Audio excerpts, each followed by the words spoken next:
Alrighty, here we go. It's time for another art stream. Wow, in the morning.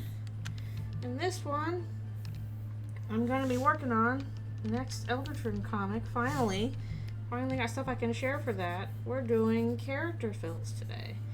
I thought that we would have to be doing character cleanup, but we actually got pretty far on it this week, so it's character fills time. And I don't know if I'm going to be able to finish this part this week, because I do have other things to work on as well this week, but I'm hoping I'll get close enough that if this part is not out this next week, it'll be out maybe the next. Hello, thank you for coming. Good afternoon. Where you are? It's morning where I am. I gotta finish up this stuff by noon for sure, because I wanted to go and hang out with some friends. There's a cherry blossom festival happening, and I've never been to one, so I wanted to go to that. And I think it might end a little earlier than we thought, so I'm like, oh shoot, so I gotta scurry on over there once I finish the stream. Yeah. I think the DC one is like it's a little later in the year. I guess it depends on when it happens, but for this one, stuff's finally starting to bloom. What's my favorite cereal? Also, thanks for coming for the art stream live. Yay, thank you. My favorite cereal. I do love cereal. I gotta say, even though I really shouldn't be eating these anymore, they're not super good for me, I do love me sugar cereals. I like Trix and stuff like that. I like me a Lucky Charms. I like me those kid cereals. I like them. One, I shouldn't have them, and two, I can't find Trix here. They don't sell Trix very often, if at all, so I haven't had Trix in a long time anyway. But, I like sugar cereal. I know Trix is so colorful and fun, but I probably shouldn't have it much anymore because it is a lot of sugar. I gotta, nowadays I gotta have, I think usually my best compromise is Frosted Mini Wheats, because those, have sugar, but they also have a lot of fiber, which I need. I need me some fibers. Don't neglect your fibers as you get older, or else you have problems like me. And I also don't usually, oh, thank you for following. Super appreciate it. And also, I don't usually have cereal as often as I used to. I used to have cereal like every day, because I love cereal. I'm a breakfast cereal person. But eventually realized, can't do that as often. One, because too much sugar and stuff like that, and two, I realized I can't have milk as much. As you get older, you start getting lactose intolerant, and oat milk's a good substitute, but I'm like, okay, I can't do cereal and oat milk every day, so I've switched it up to I get cereal on the weekends. That's my weekend treat. So I just had some Frosted Flakes for breakfast, and then usually in the weekday, I'm trying to switch off now. I've either been doing my breakfast muffins, which are whole wheat chocolate chip zucchini muffins. I could make those in the day and then eat them throughout the week. And I'm like, okay, those have a little bit of whole wheat and have a little bit of, vegetable in them. Plus they taste good with the chocolate chips, so those are good. Or else I've been switching to just yogurt with granola and a little bit of fruit jam in there. And that's pretty decent. I probably need to be getting the Greek yogurt. They're camping out, and they're making out during the camp out. Chris is like, oh, what do you do when the two beasts are just making out next to you? And you are a tiny, tiny human. It's like, this is so awkward. But yeah, they're doing a camp out and a make out. This is why I'm like, okay, I gotta practice the making out, because this is gonna be in this part. Beast makeouts. They're just as scary as anything else. Oh, thank you. Oh, this is first page for new comic. If you're not aware, I have a Eldritchrune AU I've been working on pretty consistently. I did not even mean to make it into a full comic. It just kind of happened. I should have realized this would happen. But Eldritchrune AU, in which it's again, it's called Eldritchrune, so it's all dark and scary. More horror, eldritch horror based. Where Chris is in the dark world, which is actually like a horror scary space.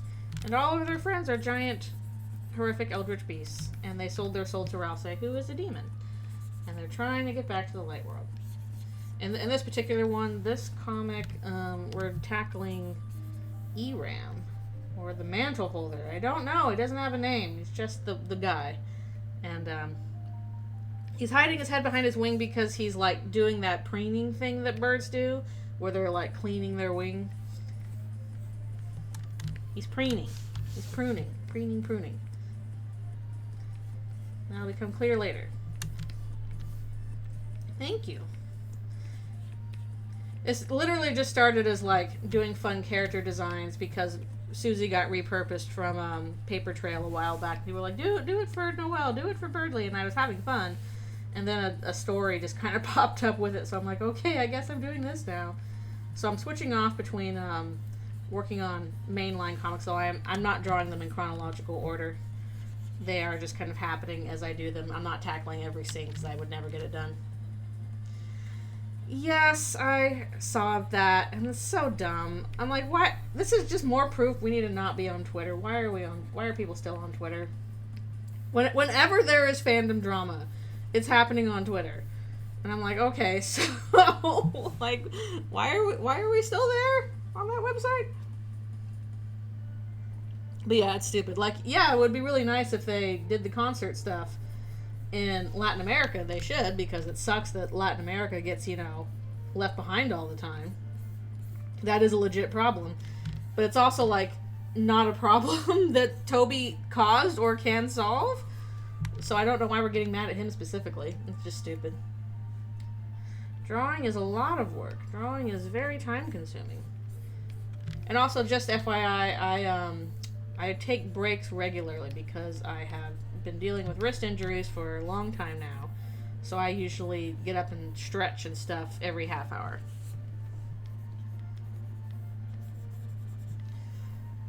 I take that pretty seriously because if I don't, bad things happen to my wrist. Oh, doodle request. Okay, let's see. I gotta look up Joel and Mike. I don't know if my likenesses will be very good, but I'll give it my best shot.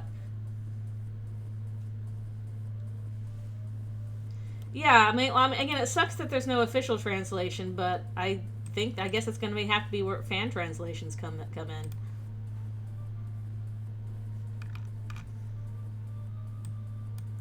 Yeah, like, it would be cool if we got an official English translation for Mother 3, but I don't think it's ever going to happen.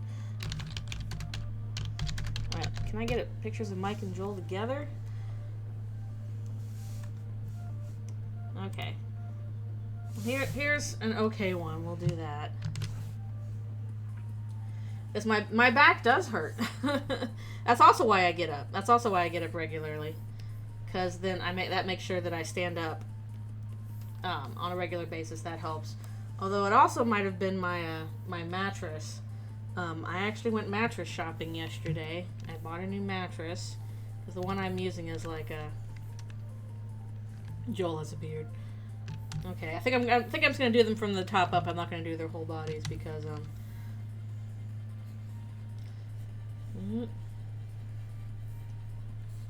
this is kind of their young self. Ooh. Yeah, I went mattress shopping yesterday, which was expensive, but now I have a new mattress that's coming. And pillows and stuff like that. They're going to deliver that on Thursday.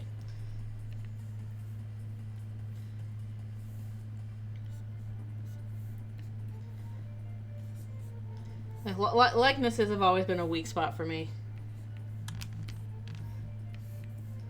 I'm used to cartoonizing stuff. I admire people who can do really good likenesses.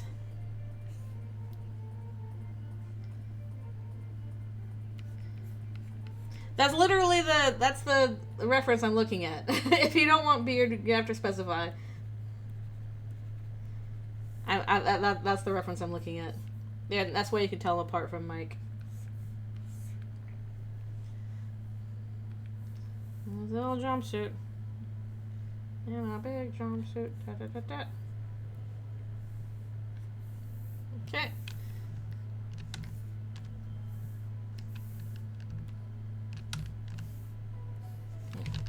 A little bit of room for Mike here.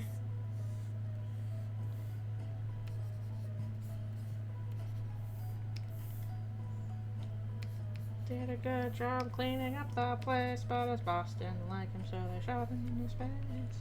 Although, also, if you're new here, if you stick around long enough, you can trade in points for sketch requests, which I have on the special sketch request page, and when the page is full, you'll post it. Nope, I definitely agree. Drawing is something that can be learned over time. It is like any skill. If you practice it, you will get good at it.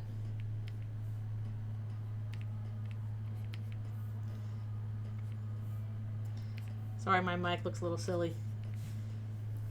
The whole thing with talent, all I think talent is like a provocation towards doing something. Like you do it because you enjoy doing it and want to do it. The reason why I practiced, why I've been able to do art so much, is because I practiced it a lot from like the time I was a kid. I would do it all the time because I enjoyed it and I was encouraged to do it. So if art is something you want to do, you can do it, but you just got to practice it. It's like any skill. Like if I want to get better at another skill, then I just got to practice it. And I think the difficult part about being an adult. Okay, there we go. Here's two silly guys who watch movies.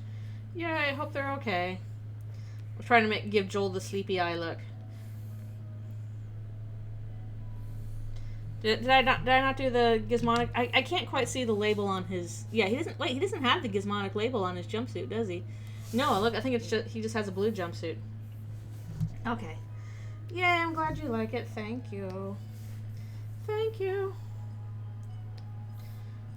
Oh, did Joel request that? Okay, that makes sense. Yeah, he doesn't have the jumpsuit thing on it. That makes sense. Okay. But yeah, with any skill, if you practice it, you'll get better at it. The difficult thing about doing it when you're an adult is that you just don't have as much time to practice. When you're a kid, I think it's easy to get ahead on a skill you enjoy because you have the time to practice it. Because you don't have to spend time dealing with a bunch of other adult stuff. But once you're an adult, okay, if you want to practice a skill, you gotta squeeze in the time for it. And that's where it becomes difficult. Kind of like learning a language. Easier to do it when you're a kid. One, because your brain is really primed to pick stuff up and absorb it. And two, because you have the time and the space to practice it. MST3K lore! But yes, if you want to draw, just do it. As someone who was... same for writing, same for anything. A lot of the things that people like say are talent is really just skill plus interest.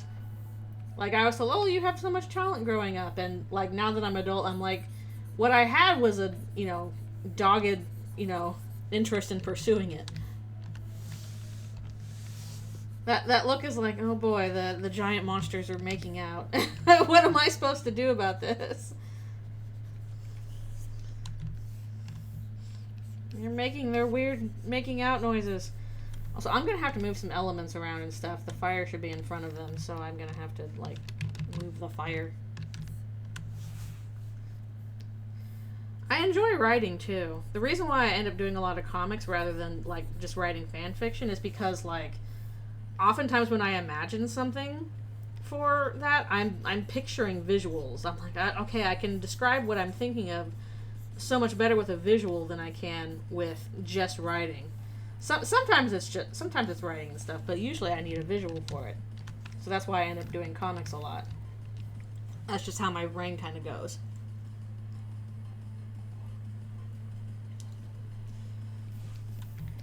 Yeah, at the very least, remember to take regular breaks. Don't be like me, and Toby for that matter, overworked to the point of not being able to do what you love very much without being very careful, because you hurt yourself. That is the one downside of being so into a skill that you just want to do it all the time, is that you neglect other things and you can end up hurting yourself. I have all kinds of concessions in place. Again, I take breaks regularly. I try and do exercises regularly. I regularly go to physio and massage therapy. I have a certain tablet I draw on. I have my seat set up so that, you know, I'm trying to keep my back straight and not shrimp so much. Well, I probably need better foot support. I need to have a lower desk. If I could, I would, like, commission somebody to design me, like, a proper desk and chair so that, you know, feet on the floor, back is straight, all that kind of stuff, so I can draw properly. Because posture does matter. It, like, relates to, because, like, the stuff that affects your, like, your wrist, that goes all the way up to, like, your shoulders and your neck and your back. It's all connected. Oh, thank you. I'm glad I'm keeping you interested. I'll attribute that to my parents. I was raised by 2 teachers. And I can't teach like they do because teaching is hard. Teaching is scary. I don't know how they do it. But maybe inherited that, okay, I'm going to explain something to you kind of deal.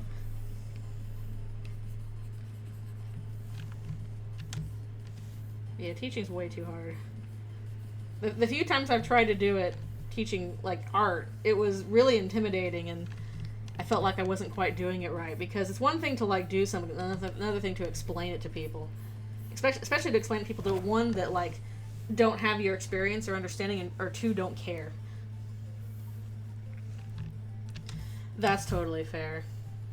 Yeah, teaching is different. Like, my a lot of my friends and family are teachers. Both my parents are, and then one of my younger brothers went into teaching. He teaches history. And then he married a teacher who teaches science. So all the teachers stick together. At least then your schedule's coordinated slightly. Yeah, like, keeping disinterested teens engaged is really tough. Especially nowadays, because everybody, including teens and kids, are on their phones. They don't want to pay attention to you. They're busy doing something else. So you have to, like, you really got to go to extra steps now to keep their attention. And even then, just with some kids, it's not going to work. Like, and then you have to realize, okay, which kids do I write off as, like, don't put effort into them because they don't give a crap and they're not going to respond at all. And which ones can you be like, okay, I can reach these kids if I engage them in a certain way. And then there's, like, a handful of kids that are, like, genuinely interested in the subject and, like, want to do well in it, want to participate in it. But that's not most kids. And it's just really hard, yeah. At least in a museum, I imagine it's like, okay, people usually want to be there. They're interested in being there. It's not like they have to be there like school. Oh, doing, like, the English language in Japan program. I remember that was a big deal. The JET program, I think it was, a while ago. So I imagine they're still doing that. Here's Birdley still grooming himself. Going, nyah, nyah, nyah, nyah, nyah, nyah. He's probably got stinky feathers. They're stinky. It's like there's not much around to wash themselves with. Although now I'm picturing Eldritch Birdland like a giant bird bath. Doing that bird thing. Yeah, imagine if, like, you want to go to Japan. Like, you just want to, you know, exist in the culture and stuff like that. Going there to teach English, pretty good way to do that.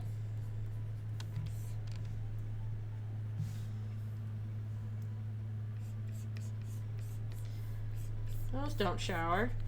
But, you know, you still, if you're a giant bird thing, you've got, like, you know, mites and whatever that get on the feathers. Those itch. It's like scratching an itch.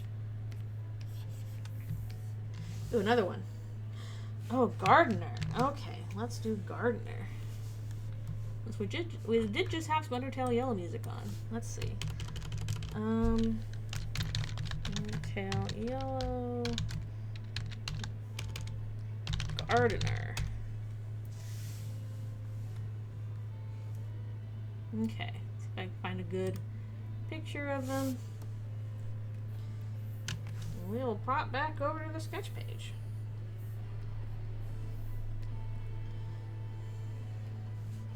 Oh, that's very fun.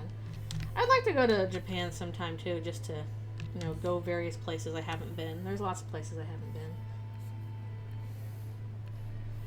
Let's see.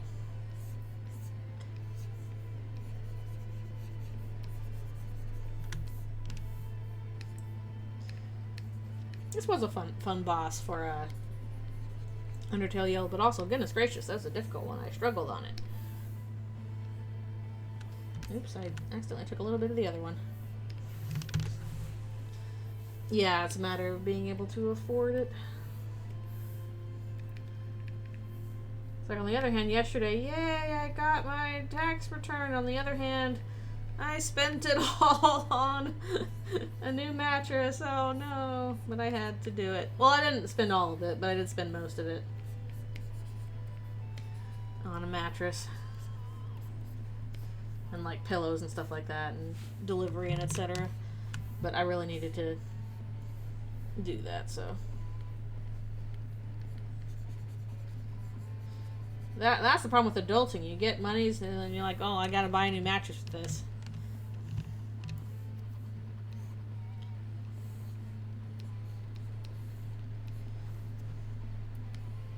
And there's a little Deltarune on them.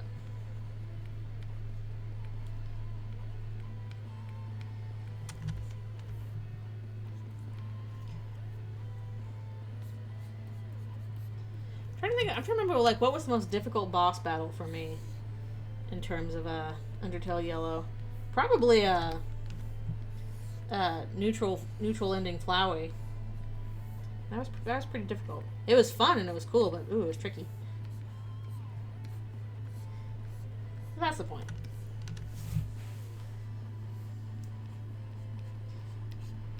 Yeah, Access was also pretty difficult.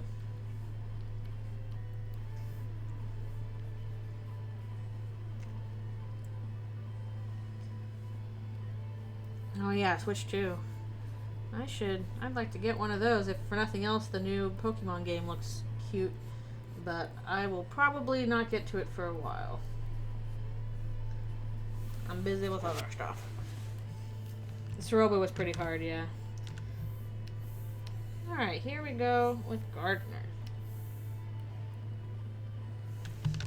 Cool robot, cool boss.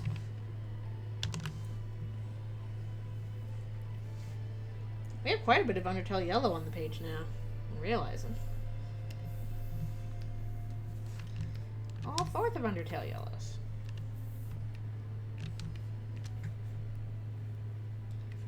Yeah.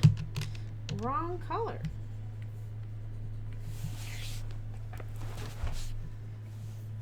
Yep, on them taxes. I was so sad yesterday. I was well, no, it was not sad. It was kind of funny. So yesterday I was, you know, in the middle of preparing crickets to give to Alfie's for her lunch. And in the middle of that, my tax person called. And she was like, do you have a few minutes to talk about stuff? And I'm like, yeah, sure. So I sat down to talk to her about tax stuff. And meanwhile, Alfie's, you know, who was watching me prepare the crickets, is sitting there looking at me like, what are you doing? Why are you talking? Why are you making noises at nothing? Where are my crim kits? Just looking at the phone, looking at me like, you were gonna give me a bug. Why did you stop? But eventually she took care of it and she got her bugs.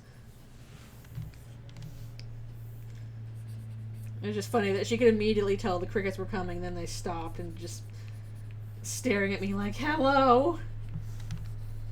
Aren't you forgetting something important? Where's my bug?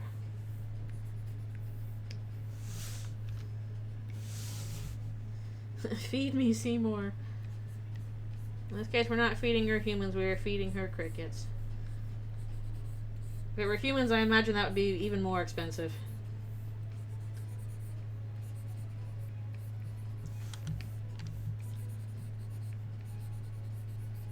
Alphys, I have to talk to my tax person in order to fund your human eating habit. Which, Don't think that would work. She is too small. It would take longer to run out, I guess.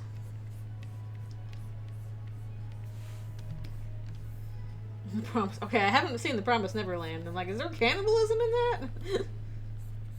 I mean, maybe it's anime. Yeah, that would be plenty. I mean, I don't think she could even have chicken, let alone human. Pretty much. She's supposed to mostly be eating greens, but of course she wants the bugs the most, but they are in omnivorous, but mostly insectivorous. I think the most in terms of like meat that a wild bearded dragon will eat is sometimes they might eat like newborn mice. Sometimes. But most of the time it's just bugs and worms. Otherwise it's and even then I'm not sure like mice are good for them. Are the bugs green? No, they're not. They're brown. Also, when I say greens, I mean like vegetables. She needs to eat her vegetables. See, if the bugs were green, we might have a problem. Unless I gave her a hornworm, but those aren't really green. Those are like a bright teal blue. I've never given her a hornworm before. I should try it sometime. She'd probably really like it. Eat your greens. True, true, true. Is it on Netflix? I don't know. I just finished that dinosaur documentary on Netflix. Gotta see what else I can look up. I need to watch more classic movies.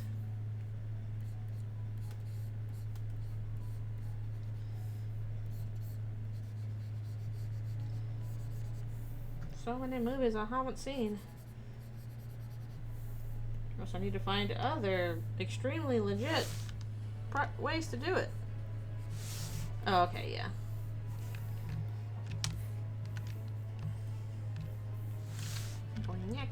Ah! Wrong button.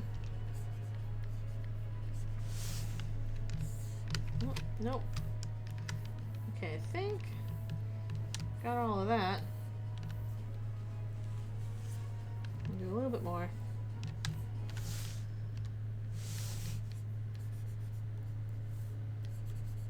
First, it's just feeling like a little like, oh boy. The beasties are preoccupied with whatever weird thing they're doing.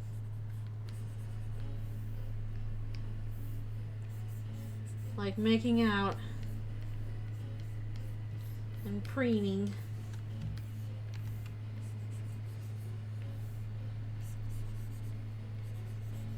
Well, I probably gotta stop and do my stretch break soon.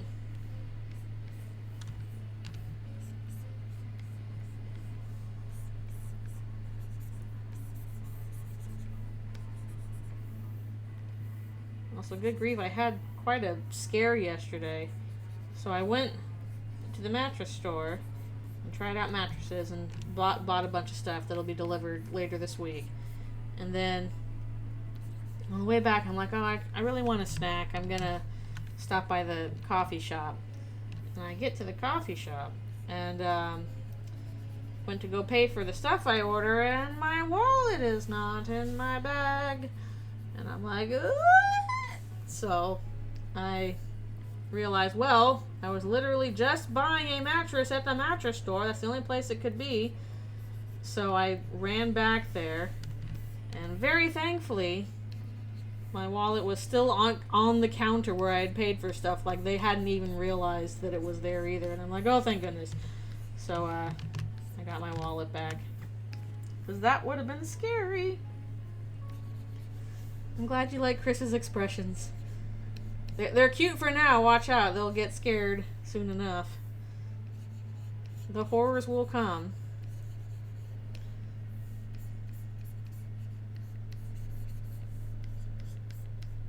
There's pretty good range of Chris expressions in this part. They get this boredom stuff. They get spooked. They get angry.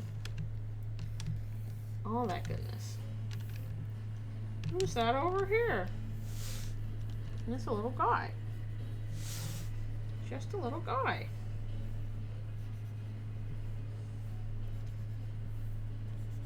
Surely no harm will come from talking to this little guy. It's Ram.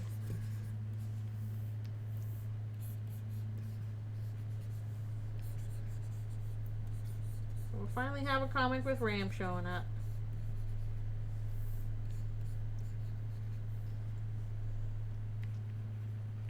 Well, again, like with all art stuff, it's just practice.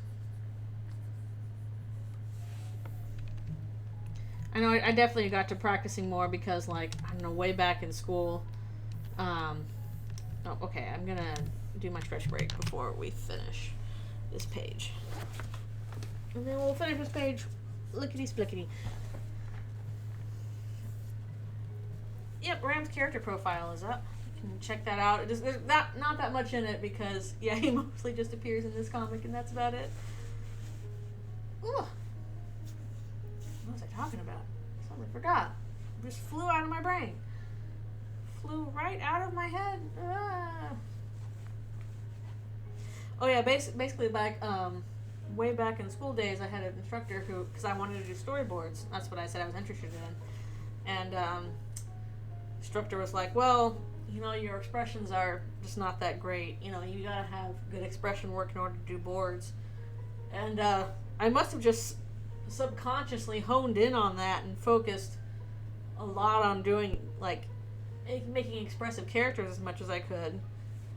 Because nowadays, people are like, oh, your expressions are really interesting, your expressions are good. And I'm like, I don't even realize, like, how I got from that point of, like, being criticized about it to just everybody's like, oh, these are really good. I'm like, okay, I guess I just did those a lot because I felt like I had to. But I'm glad that people like it.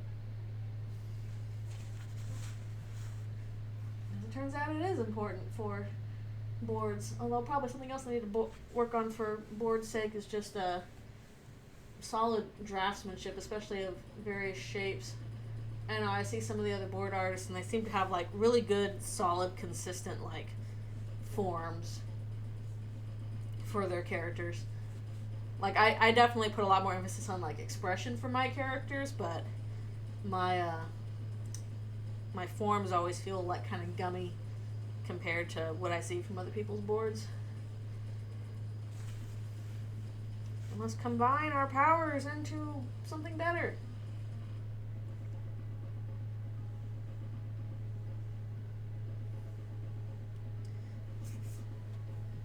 Everybody who does boards has like their own. It's very funny. You can see like people's individual styles in storyboards more than you can anything else. What people focus on, what they're really good at, all that kind of stuff. But you never see that final you never see that in the final. Blech, I can't talk all of a sudden. You never see that in the final project. Well, I hope you find this comic interesting. I'm having fun with this one. It ended up being longer than I thought. I think it's about 18 and a half pages, so lengthy. Alright, I will be right back for one more stretch and water and stuff.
Alrighty, I'm back.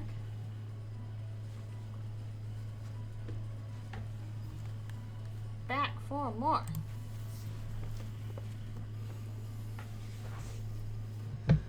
Also, yeah. One thing I've noticed. I'm glad you like how I draw their hair. One thing I noticed is that like I've gotten used to drawing Chris with like the longer, kind of fluffier wild hair from Eldritchrune. So when I go back to like drawing Canon Chris, I feel like wait no, in Canon they have like shorter, neater hair than what I'm doing here. I can't make it all fluffy and crazy. I gotta stop and think about it.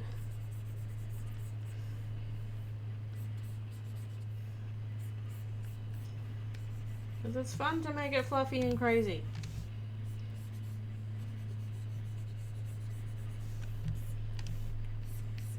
And then meanwhile, I seem like I have the opposite problem with Susie, where like when I'm drawing Eldritchrune and Susie, I'm like, no, I have to make her snout longer and more like kind of crocodilian than it is in Canon. She has a shorter snout in Canon. The non-binary gremlin icon, yay! True. They can wear whatever they want. Susie a borzoi with long snoot. Susie Snoot and Snoofle. She's gonna need more space to lay her head on you if she has a long snoot. Snoozy Sniffle. But borzoi do have weird faces. They got some weird faces. Make sure we get everything.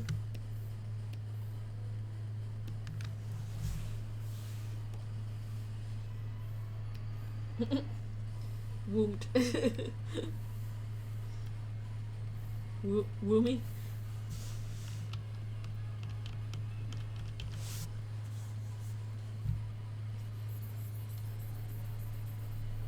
Yeah, you can put them in whatever stuff you want. They can wear pants, they can wear skirts. They can do it all and more. Right, first page done. On to the next.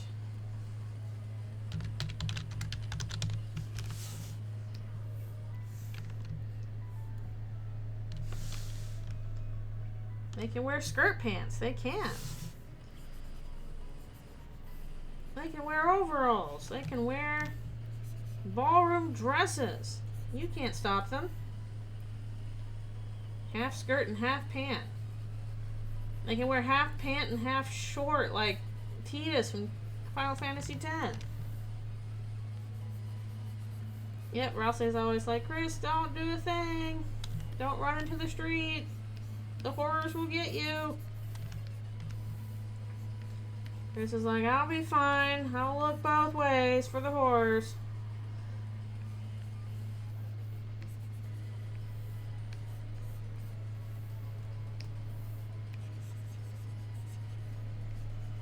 That's how I get people to make sure they look both ways when crossing the street. It's like, there's horrors out there. You gotta make sure you look out for the horrors before you go. Of course, there's also horrors right in front of Chris, so, not that much different.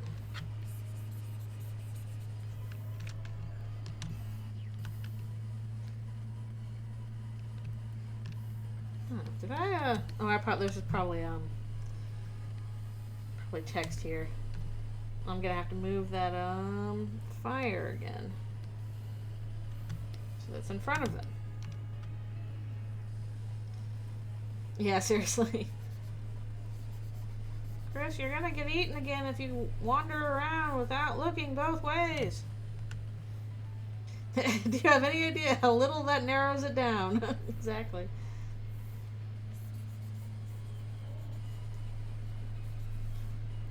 I love seeing that meme around, even though I have not seen whatever scene it's from.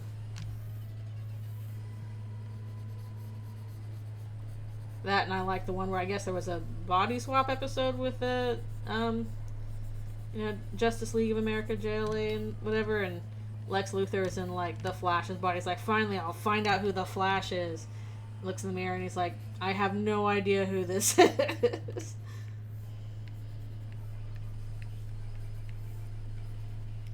That's a good joke.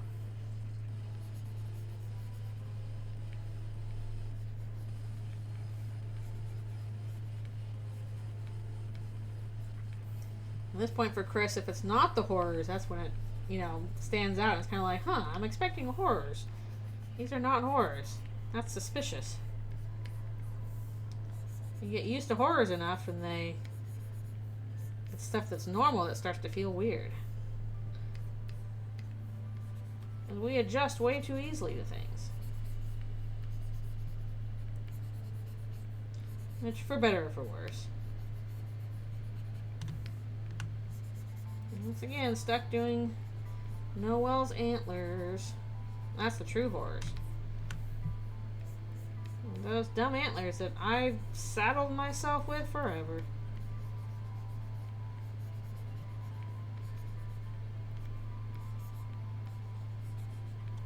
And we'll just fill that in. More makeouts.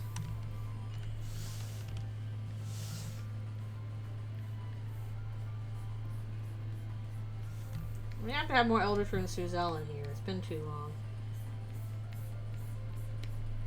I remember, by the way, they're dating.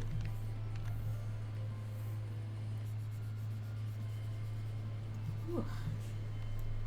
Get more water.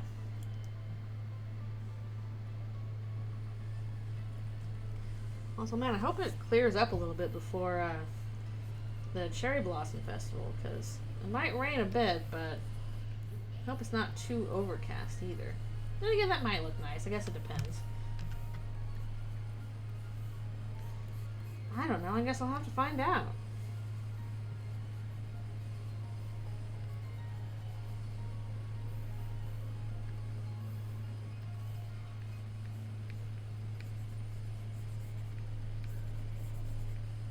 And Chris is like, well, I got stuff to do. Bye-bye. You all have fun with whatever you're doing. Meanwhile, Lancer's like, I'm fine. This is fun.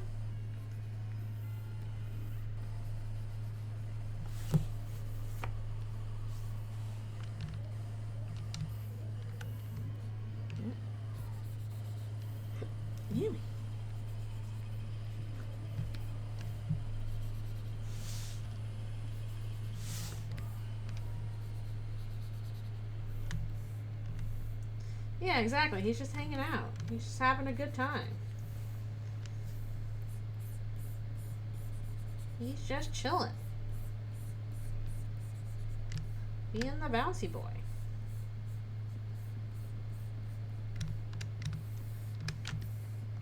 I do wonder how much more we're going to see of him, because we didn't really see him or Rules at all in Chapter 4. I guess, tonally speaking, it wasn't super appropriate. They were mostly hanging out back home.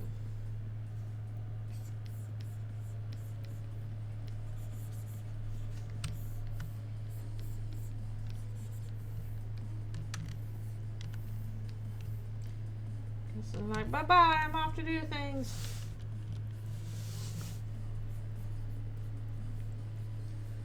Bye-bye. Also, man, I haven't been getting many asks in Tumblr lately. Like, the last few days, like, the ones I've gotten have been, like, just bad, so I haven't answered them. So I'm like, huh.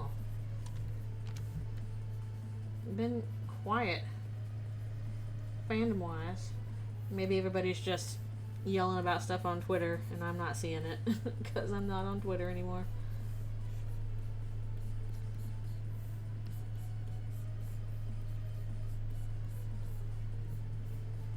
I don't want to do stuff just for the sake of drama. That's not super fun.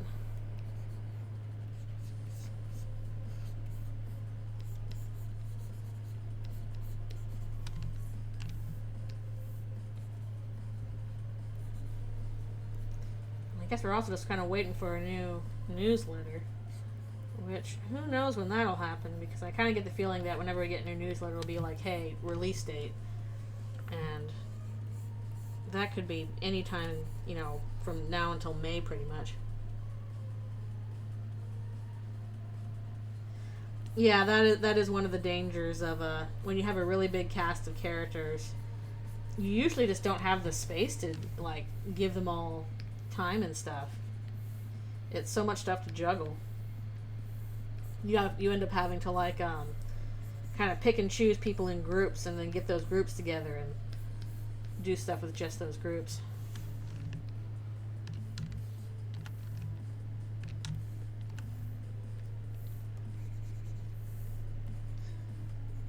Especially if you're doing a comic, like, there's just not a lot of space and time to do a giant group thing. It's a lot to draw. Which I will have to tackle soon enough for the ending, because I've still got to do those. I've got to do the character roughs for those parts where they attack the fortress and Susie gets to eat a bunch of people. Which means I have to draw a bunch of people. Ah! And they're all in armor. Ah!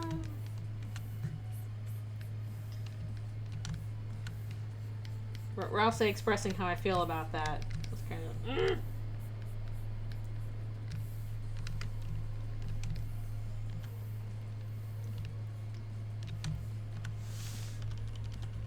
that down.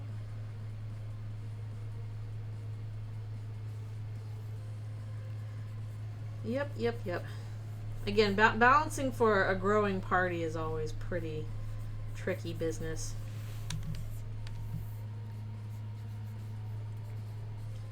If you can pull it off, it's very cool. But yeah, you usually kind of have to swing between one group of interactions and another. It's a little bit overwhelming when you have, like, a giant group of people, all with differing personalities and designs and stuff like that you gotta think about. So you inevitably end up focusing on one group, one section, one slice of it. Which I guess is kind of why people got, like, even with, like, Digital Circus or whatever, people kind of got mad that focus was on Pomni and Jax. When it's like, yeah, even a group of, like, 6, that's still a lot to cover. You're going to have to make decisions about what you want to focus on.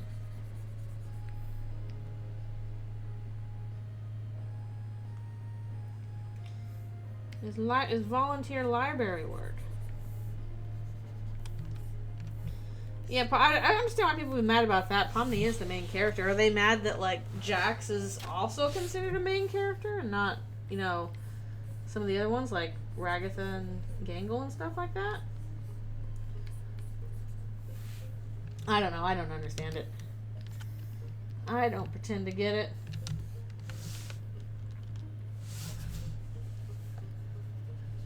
But I'm probably too old to get into a lot of fandom drama.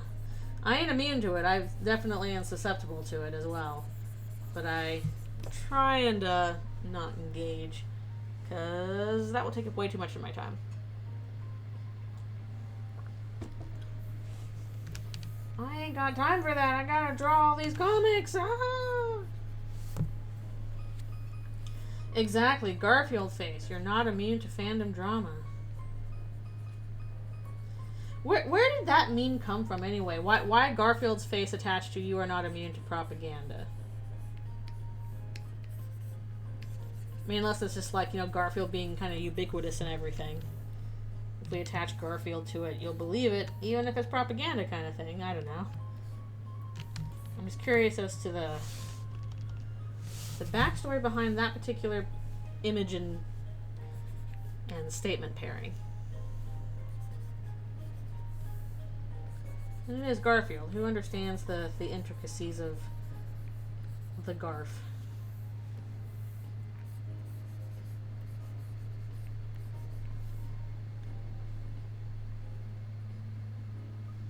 Oh no.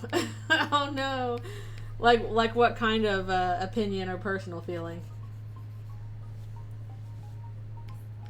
and they're not aware of the. I mean, I imagine some of it's probably like, you know, stuff like Chris's gender and stuff like that. Sometimes people are just seriously not aware of the fandom debate about it, and it's like, ugh.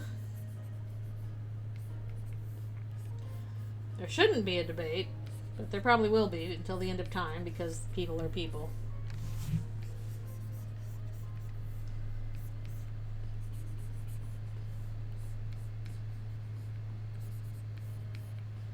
I imagine even if Toby was like, it directly in text, yep, Chris is non-binary, people would still argue about it, so like, no point.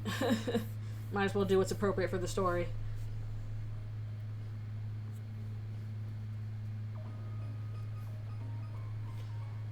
I like this game even if it's a bit unloved. Yeah, so in that case, definitely you are outside of the fandom, dude, because I would say the fandom for Eldritchrune is quite large. Not the largest thing in forever, but it's quite large. Oh, it's in for UTDR specifically. Okay, I see.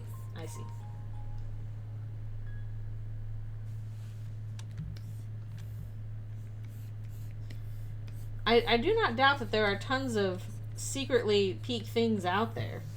I don't think it's so much like the haters won't allow it to be known so much as just like you really have to, a lot of like having something be popular, be known as luck. If you don't have like a bunch of, you know, marketing money behind it, then it's just, you know, right place, right time, right situation.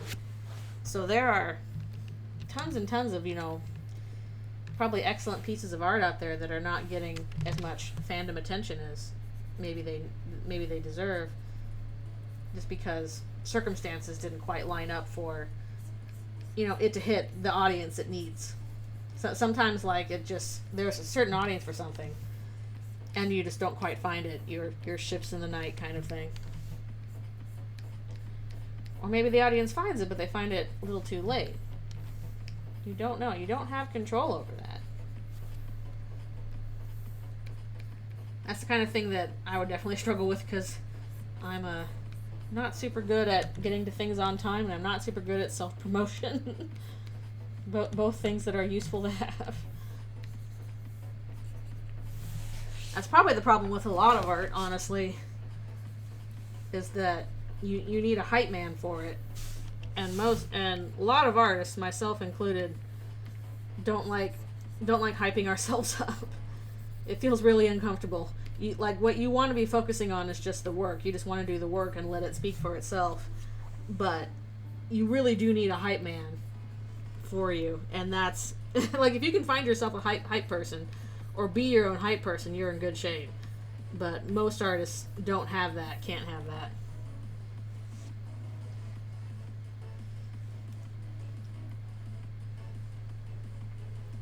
Nope, it's fair to promote yourself. I think you should do that. Sometimes you do have to become your own hype man.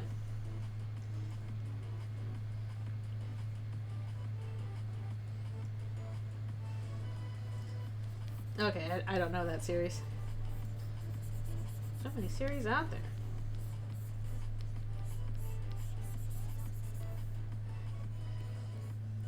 And oftentimes, like your sense of promotion or self-promotion is kind of based on things you've done previously, and oftentimes it's the things you've done previously are based on things other people already know, kind of thing. Like, again, the reason why Undertale hit that sweet spot of finding the right audience for it, I think, is because people already knew him from his work on Homestuck, which was an immensely big deal.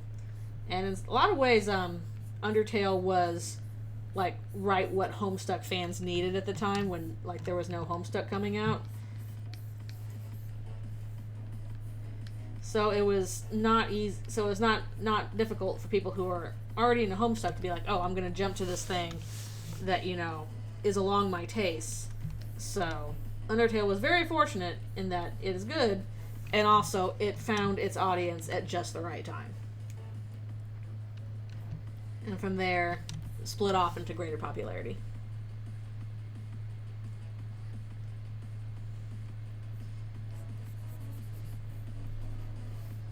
I've never played Danganronpa either. I hear people talk about it a lot. And I vaguely know some plot stuff from like the first one, but that's about it.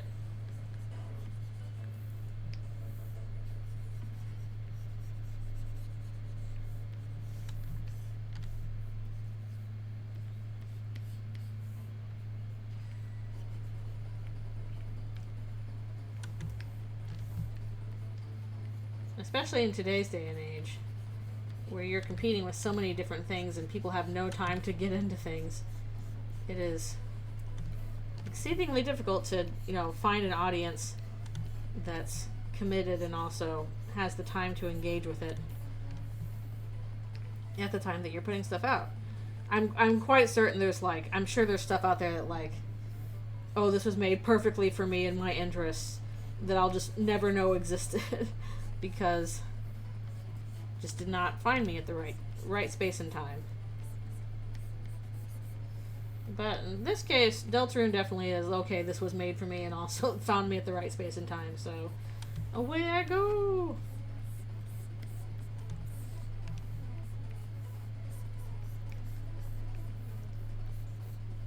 Especially, for me, I tend to, be in a fandom for, 10 million years at a time. It's okay, this is my fandom for the next, quarter of my life, bye!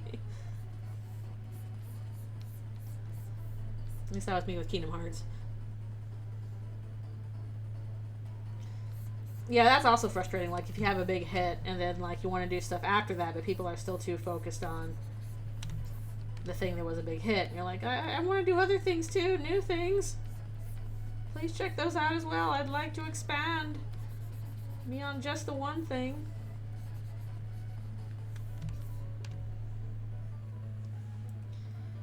Oh yeah, I played the first chapter of Eldritchrune pretty much as soon as it was out. Although it did come out on Halloween and I had work. And I was okay, I have to get done with work so I can go home and find out and do whatever the thing is that came out. And then I got home and, yeah, I spent pretty sure it was 3 hours just playing, 3 or 4 hours just playing through the first chapter. Actually, it might have been 5 hours because I struggled, of course. And it blew my mind.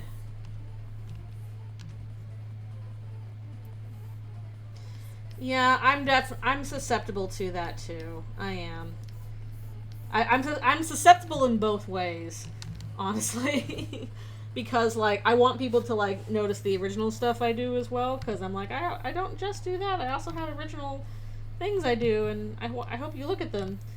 But at the same time, I'll also look, follow a fan or something, and I went there for the fandom thing, the Eldritchrune thing, and then I don't pay as much attention to their original stuff, even though their original stuff is really good, and I'm sure they want me to pay attention to it. So it cuts both ways. I get it.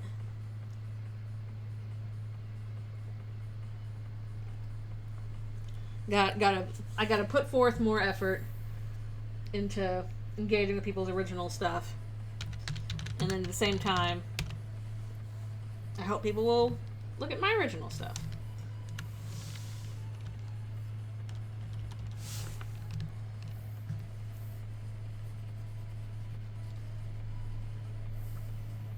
It's wow, this looks cool. What is it? Yeah, exactly.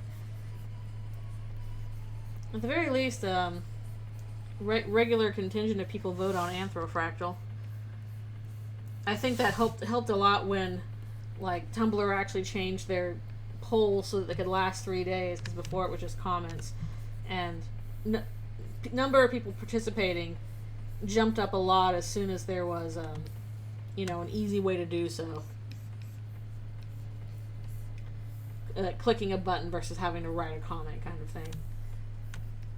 So, Blue Sky, can you, pretty please have polls as well, please? Are you too busy adding some AI stupidity? No? Fine. Yeah.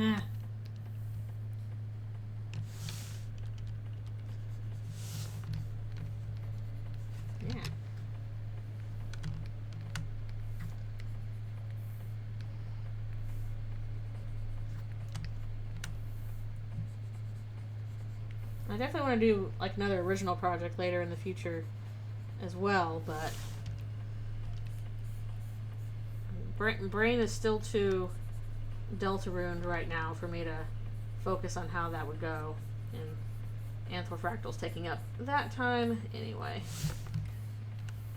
At least for the time being.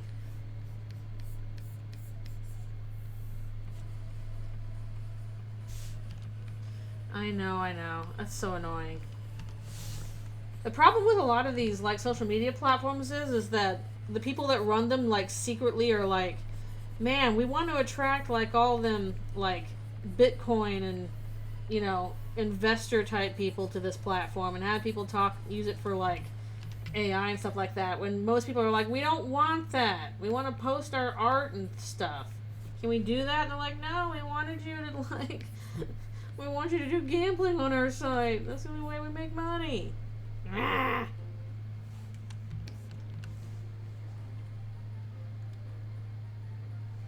Oh yeah, I'm still following them, because even though I'm not into Hollow Knight, I'm still like, okay, the art's still fun. I like when they talk about sea turtles. So there's still stuff to, even though I follow for the Deltarune art. Even if there's not any more Deltarune art, there's still interesting things there.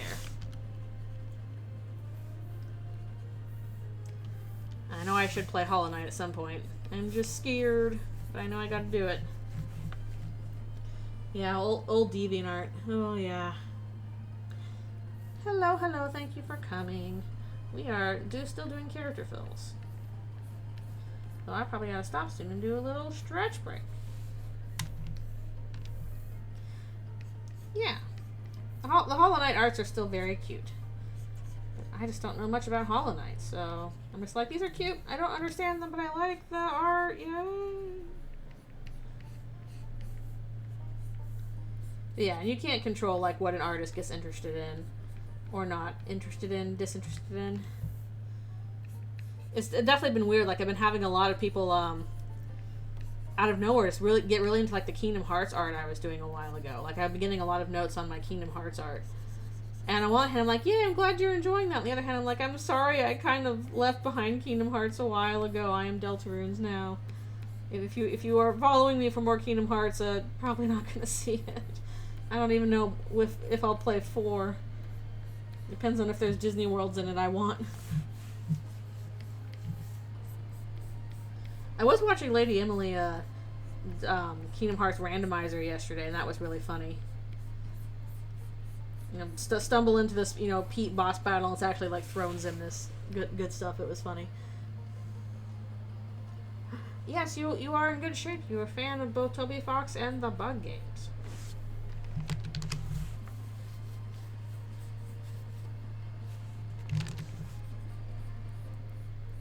Yeah.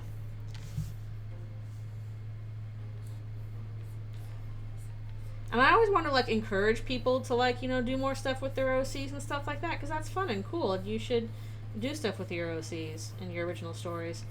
The problem is just, like, it's difficult to get a stranger engaged in it, because strangers are busy. And what they're going to be drawn towards is stuff that they already recognize. Because I know, because I'm susceptible to this. I'm the exact same way.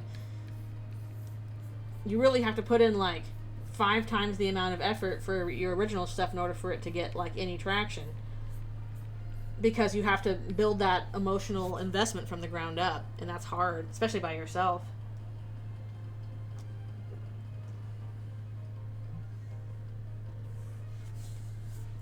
Hello, that's fine. Ooh, a concert and the ocean. Those are crazy places to be. I would imagine that's way more important than my drawing streams, is a concert in the ocean. But both places I would like to go. But thank you for coming. We are doing fills for this next part, which will have RAM and the mantle holder ERAM. Ramity ram. Ramity ramity ramity ram. That sounds weird.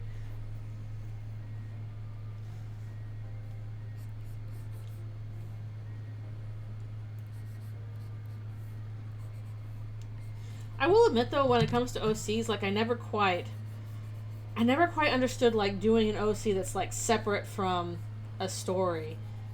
For me, like, I don't really have, like, a characters that I have just kind of hanging out by themselves without like a narrative already attached to them.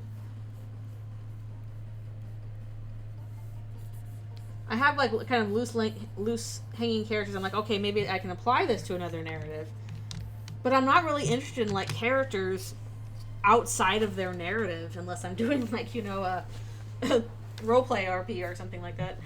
Roleplay RP, that's redundant. Alright, stretch to break. Yep. Chris is like, oh boy, they're making out. I think I'll wander off a bit. They're gonna go talk to Ram for a while. Like, I do find it fascinating that people are like, oh, I have my OC and I just want to put my OC in situations and stuff like that. Like, that's neat. I can't really do that. Like, if I have a character, I'm like, well, what are they doing? They have to do a thing in the narrative. They're not wandering around narrativeless. They have a plot they're involved in.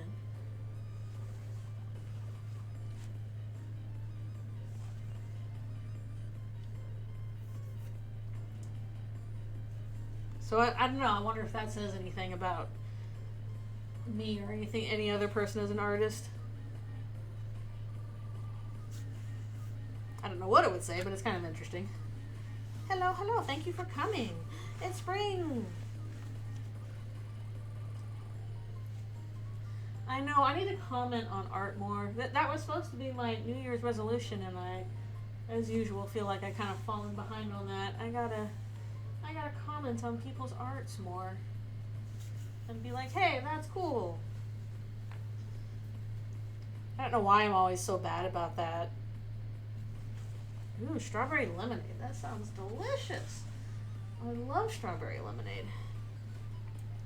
Again, I hope it clears up a little bit for the cherry blossom viewing later today, because it is kind of overcast. We might have a bit of rain. But hopefully by the time I get out there, it'll look a little nicer. I guess we'll see. Yeah, strawberry lemonade sounds delicious. I love any kind of flavored lemonade. I miss that that cherry lemonade. You get a hot dog on a stick in California. That was so good. It's all fresh.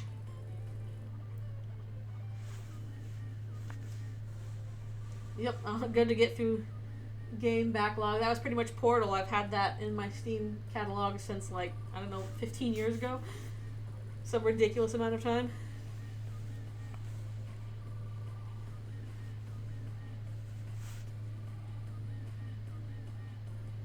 When in the timeline does this take place? This takes place during Chapter 3 before Tenna boss battle. So, basically, this would go in between the visit to Sham's shop and the Tenna boss battle. This is a Chapter 3 time. Because this is basically like in canon hooking up with, you know, Sword Root, fighting the Mantle Holder, stuff like that. Blue Lemonade Calypso. Oh, that sounds good. Yeah, I love those, like, big fruity lemonade things with Calypsos with, like, the geckos on them. Those were always, like, a special treat. Alright, I'll be right back for one more stretch and orange juice and stuff.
Alrighty, I return.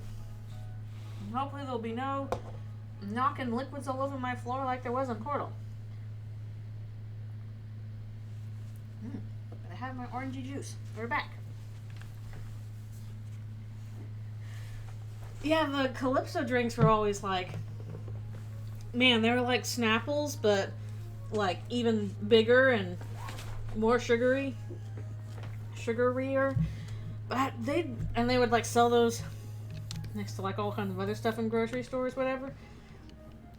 I don't see them anymore. That feels like a 90s staple now that I think about it, the Calypso drinks. Goodness gracious. They're also always so expensive.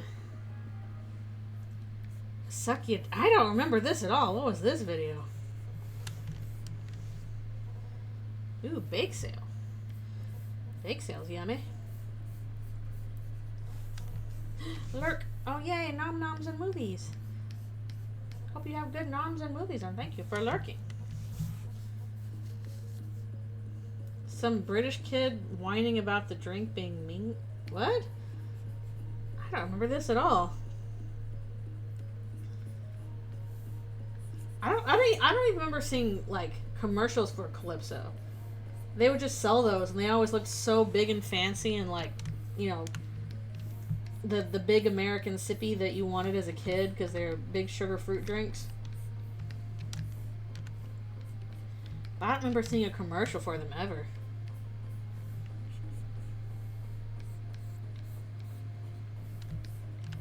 I was hoping that Chapter 3 would have like some kind of reference to like an old 90s commercial, and they kind of did, but they just kind of made it up.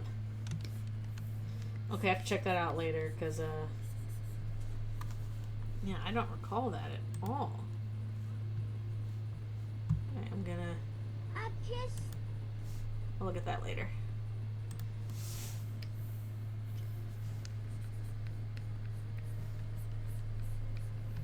Oh, okay, that's not a commercial, that's just a YouTube short. I guess they must be still selling those somewhere, but where? Wherefore art thou, Calypso drinks?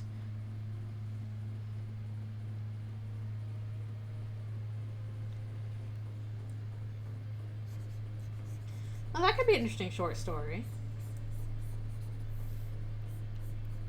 Chris would feel pretty lonely in the dark world. They don't really encounter other humans. Like, pretty much the only other one so far I think has been Garrison. And he did not stick around that long.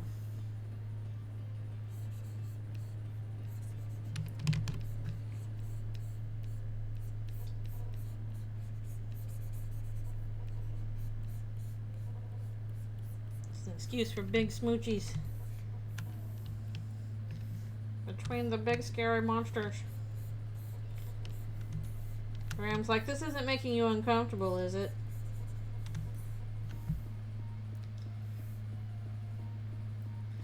Yeah, exactly.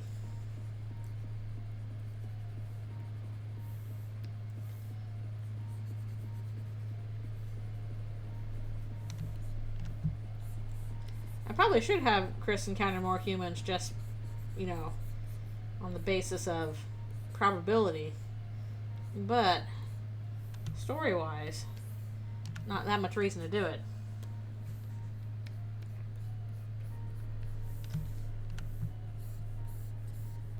Yeah, this kind of thing might have bothered Chris, like, in the past, but now they're mostly just kind of like, ugh.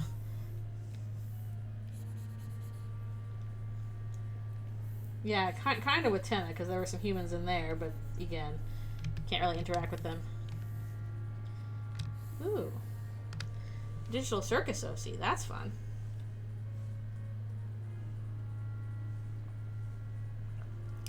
Yeah, that was fun to do. That was the moment I was like, okay, this will be fun to do. So I'm like, okay, how would it... Can't do like an actual boss fight against Garrison. That wouldn't work out the way it did in canon. Because Garrison's thing was, haha, I'm going to flip the script on you. So him being able to command the beast as well, I felt like it was a decent representation of that. Although I think that people were like upset that I didn't do like a full boss battle against him, and I'm like, I didn't want to do that. That didn't feel appropriate for the character.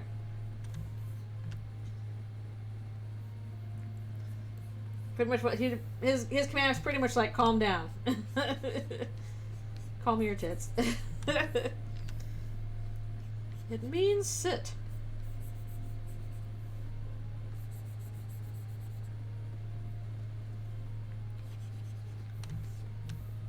Yeah, for a Digital Circus OC, people pointing out, okay, your OC needs to be like a representation of, you know, something about yourself that, you know, you struggle with, your faults and stuff like that.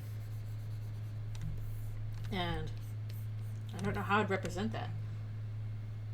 Does ER Susie have any, what? Sorry, I missed it.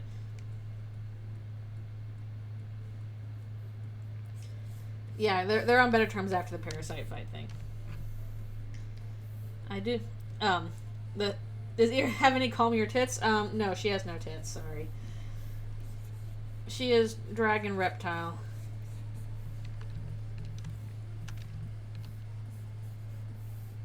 I'm not like, does she even have them in canon? I don't know. Maybe.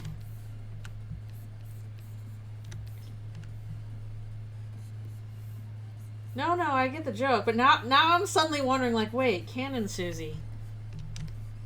I want to say no, but I'm not sure. Like, I don't know.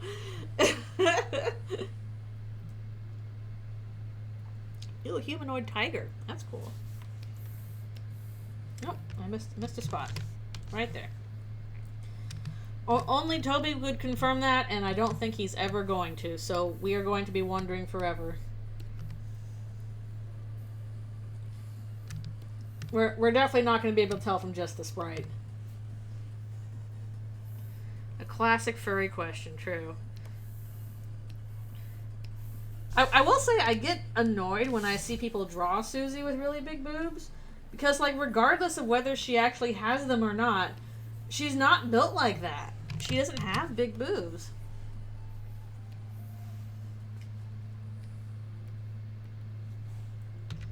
It always just looks really wrong on her. Yeah, she is built like a brick house.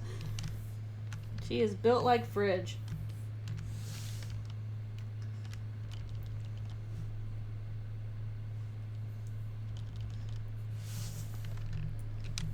Yeah, I mean, she does have hair. And people have pointed out, like, oh, okay, if she has hair, does that mean the half-human thing is real? I don't necessarily want to really claim that as proof because, like, all the monsters, like, a lot of monsters have hair, whether or not they should. Like, technically, even, like, you know, the goats and the deer should not have hair. And even though most of the time the reptiles don't have hair, like, I think Bratty has hair, so. And she's a crocodile, so I don't think whether or not she has, yeah, Undyne has hair, she's a fish. So I don't think whether or not a character has hair is a good indicator of, you know, whether she's half human or not. I think that's just character design.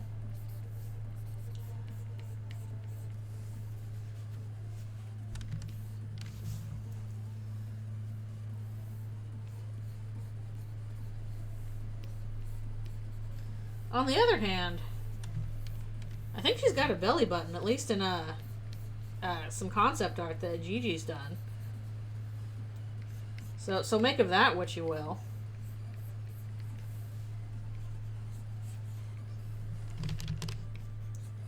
Even though she is draconian reptilian kind of monster, I don't think she hatched from an egg. Susie, not Undyne. I don't think we ever know about Undyne. I don't think we ever see Undyne with a shirt like that. Yeah, we're talking about Susie.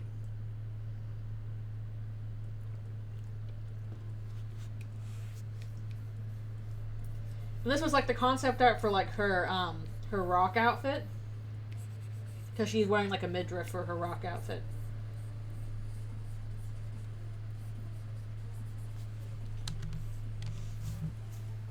She's got a larval state just to be weird.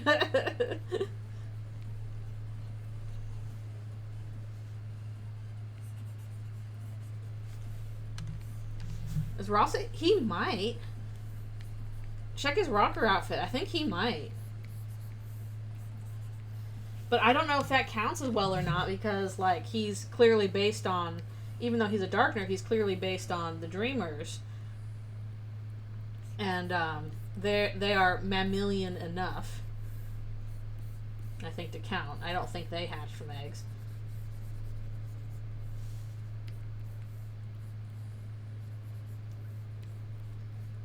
The monsters of Undertale Deltarune definitely seem to be like, we make up the rules as we go. You figure it out. Yeah, they're kind of goat, kind of dragon. But definitely in terms of like, you know, goat versus dragon, the goat part I think is emphasized because they're always talking about the fluffiness. They're talking about how they're fuzzy and fluffy, so. The dragon parts are kind of downplayed. Yeah, lion mane. All that goodness.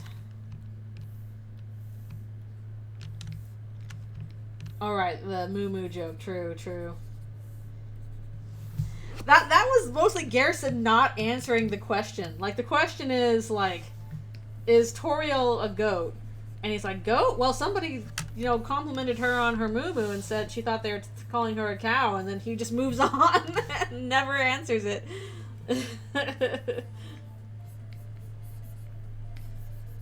Garrison's like, I ain't dealing with that. Right now, Chris is talking to Ram, not Eram. Moo Moo Meadows. If I had $10 million and could buy Mario Kart World, I could play as the cow.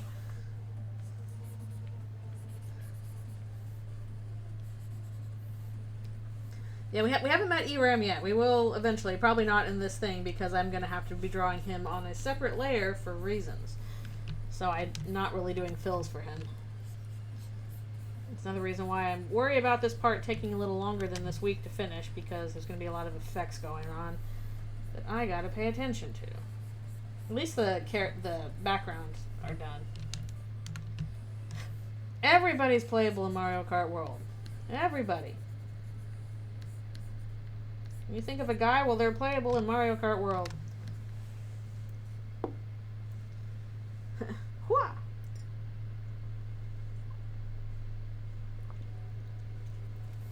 Yeah, I'm pretty sure Isabelle is. Isn't it all the same racers from previous games plus a bunch of new ones? And it's like a bunch of obscure guys.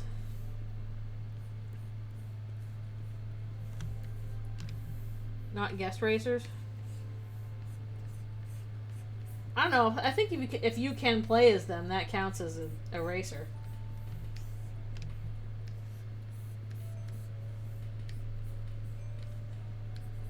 But I don't know. Yeah, a lot of Mario enemies and NPCs. Oh yeah, I guess I don't have the RPG characters. That's too bad. Why are they being left out? Should they not be allowed to race in the go-karts?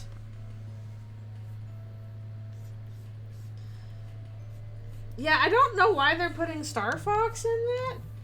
I feel like they're kind of cramming a lot of guys in here. Like at this point, I'm like, okay, are you just gonna make Subspace Emissary? Just put in everybody, I guess.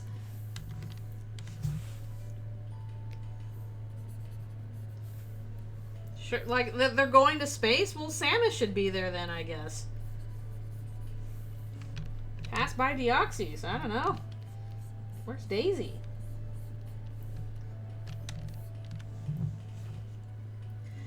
Donkey Kong at least made a decent amount of sense in the first movie, because that's like an early Mario game. But Star Fox is just like Donkey Kong has like relation to Mario. Star Fox doesn't really.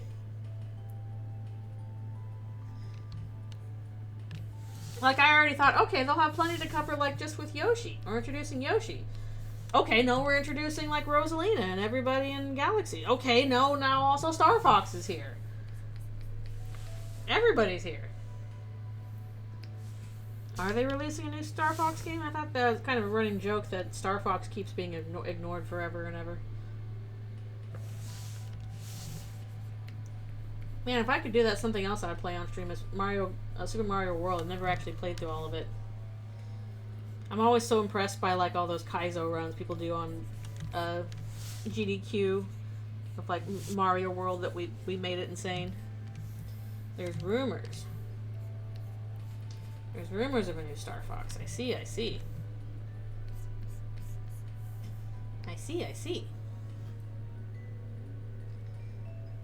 Time break theory.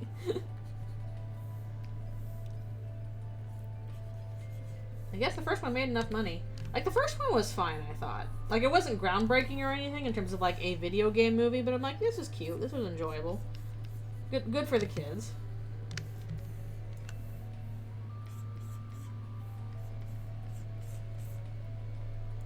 Yeah, it was pretty safe. That's an appropriate word for it. It was not a risky movie. Which can be good or bad.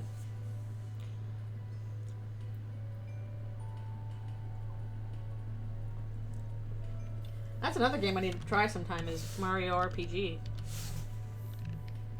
I think I had that on my list to play at some point.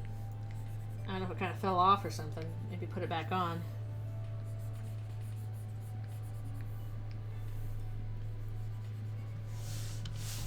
Super Mario Wonder? Yeah, I heard that was good.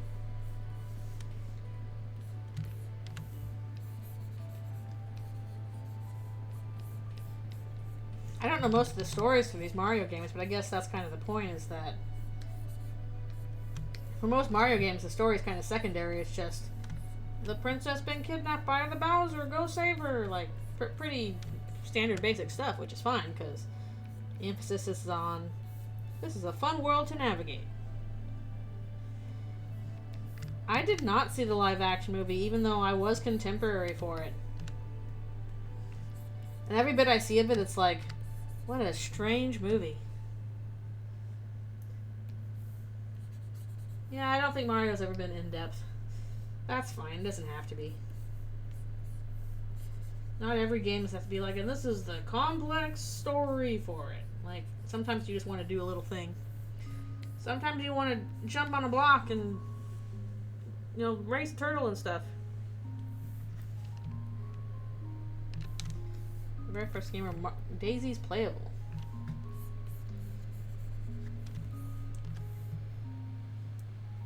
You got a Hungarian dub. Interesting. Yeah, it does sound like it went through production hell. And that can either, you know, squeeze things down into a gem, or more likely it just becomes a mess. We don't like production hell. It makes things more difficult.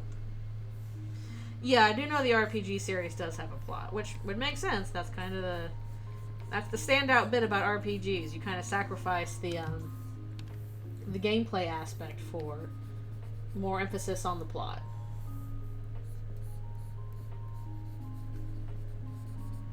At least that's how it's been traditionally. So I would like to try that sometime. It looks fun and cute. I guess it does depend. There are RPGs that, like, especially nowadays, put more emphasis on solid gameplay. The lines are blurred.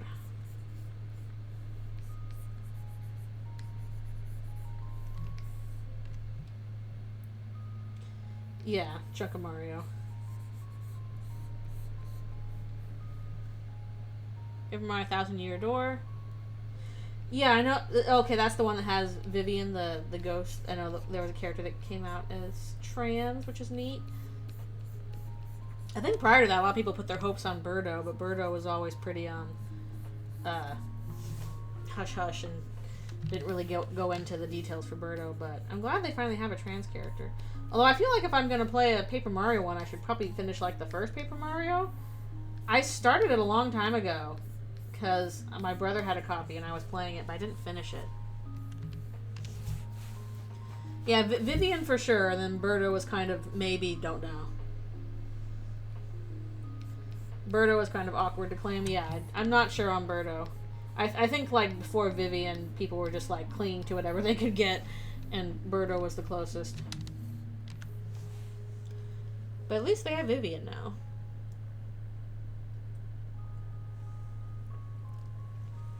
It's so rough to, like...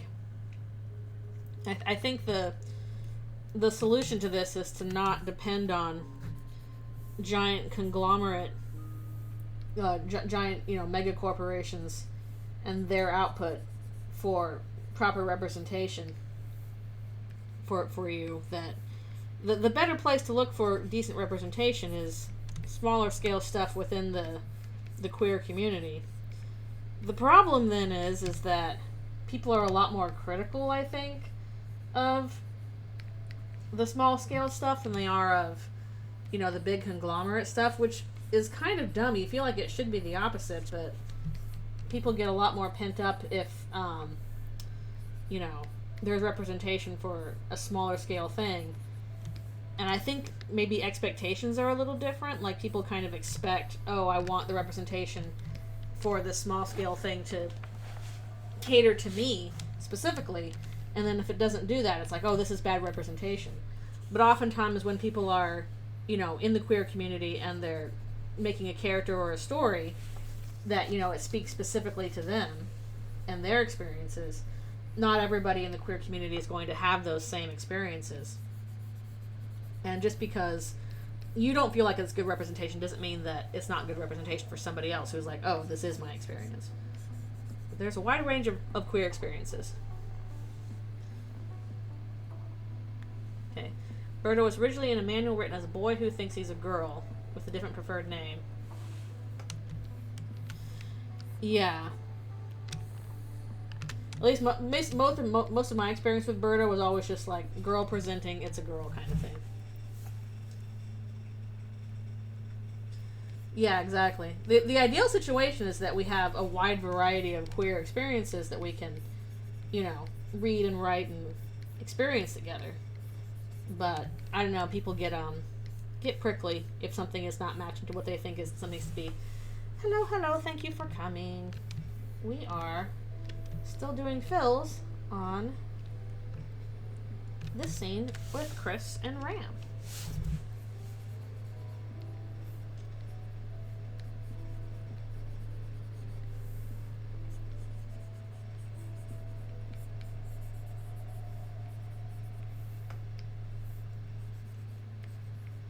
Like, I don't know, I always get a little bit frustrated when people are like, oh, Suzelle is such bad, lesbian representation because it's toxic or whatever, blah, blah, blah. And I'm like, dude, like, the way that Noelle acts around her crush is, like, extremely normal. It's, like, super normal and appropriate that a lot of people can relate to. What are you talking about? This is toxic.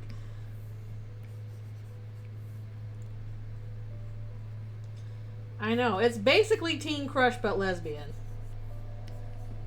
There is nothing wrong with the way she's acting. There's nothing wrong with the way she's acting that is not, like, typical of a teenager.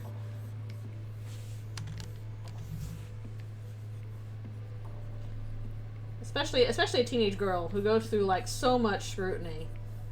Extra scrutiny about having to be perfect, and then absolutely Noelle is suffering from the, you know, has to be perfect kind of thing. The War of the Ships. I've definitely been in fandom long enough to, you know, be like, okay, I don't have time to get into this so much, but it passes me by and I'm like, oh, that's annoying.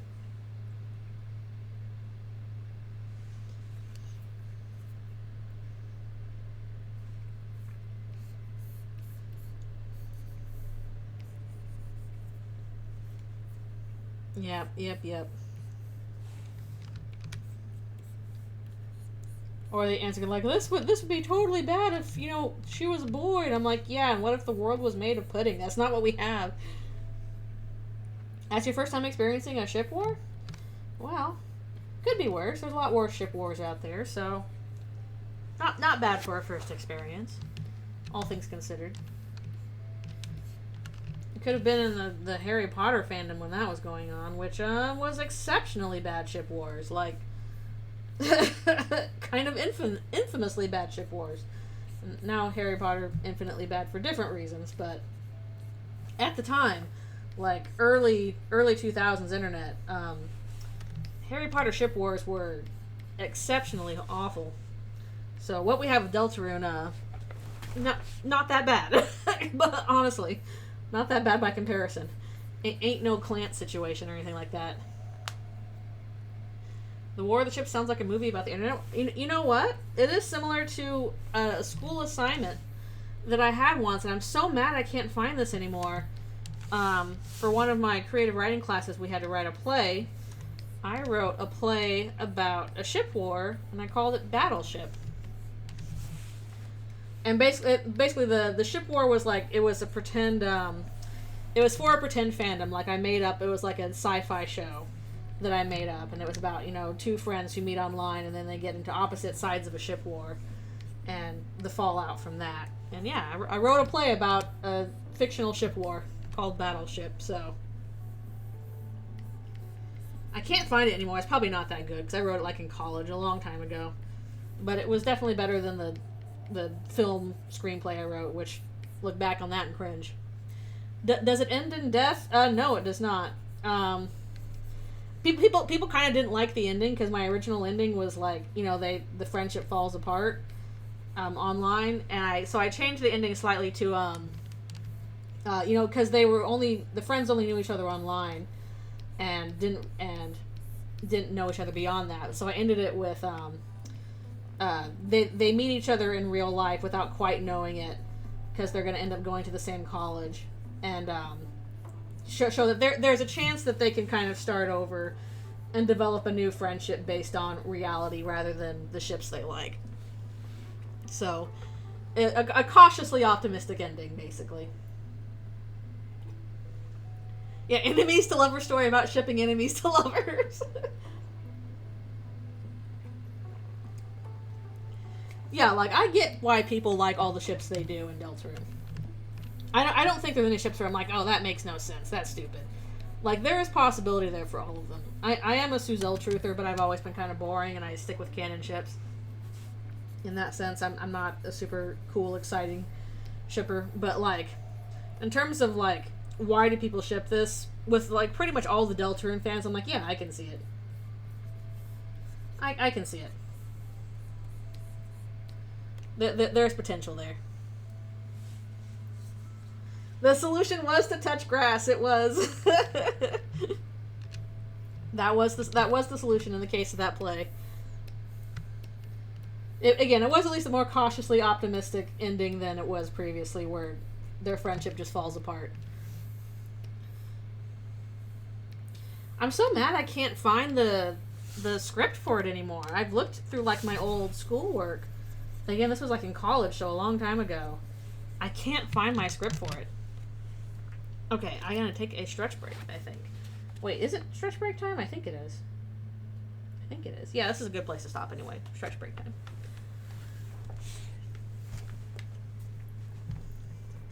Yeah, well, yeah, that was the whole point of the play, too, is that people started taking the ships really seriously and were getting into big online fights about it, which was a challenging thing to portray in a stage play. But I did my best.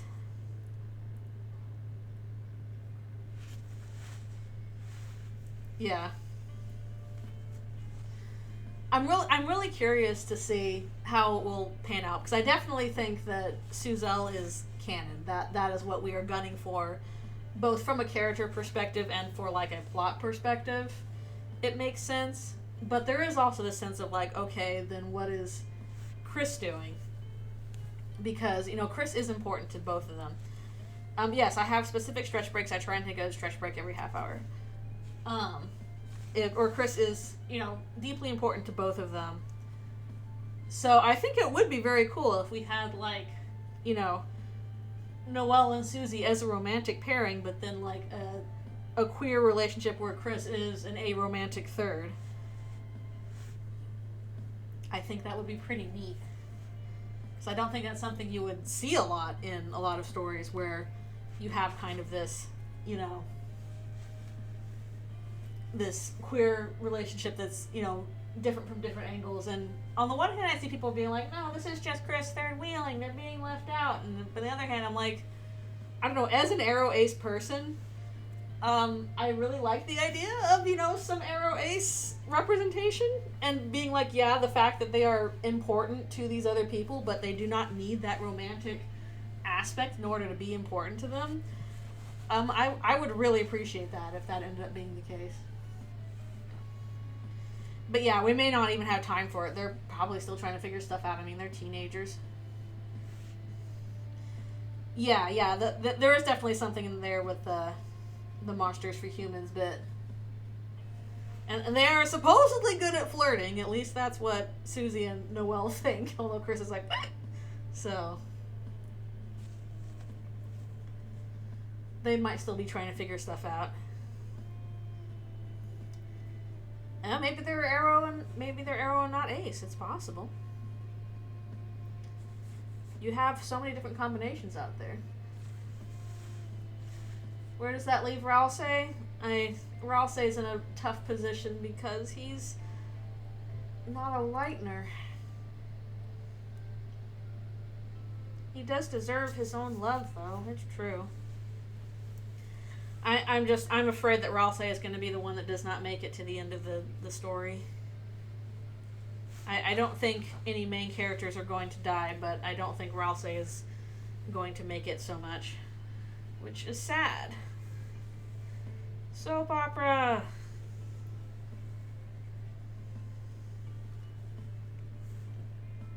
Yeah, I think you have to have some kind of Susie and Noelle element because that's been set up so much. But at the same time, a threesome element would be really interesting and cool, and I would like that because that usually is something that only ends up in fandom and you don't see it happen in the actual canon. So seeing it happen in the actual canon would be kind of amazing. That's what Big Me wants me to think. Oh no. Except Xenoblade. Okay, apparently I have to look at Xenoblade then. Yeah, just don't end up in a het relationship. You'll end up divorced. Alright, I will be right back for one more stretch and water and stuff.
Alright, I return.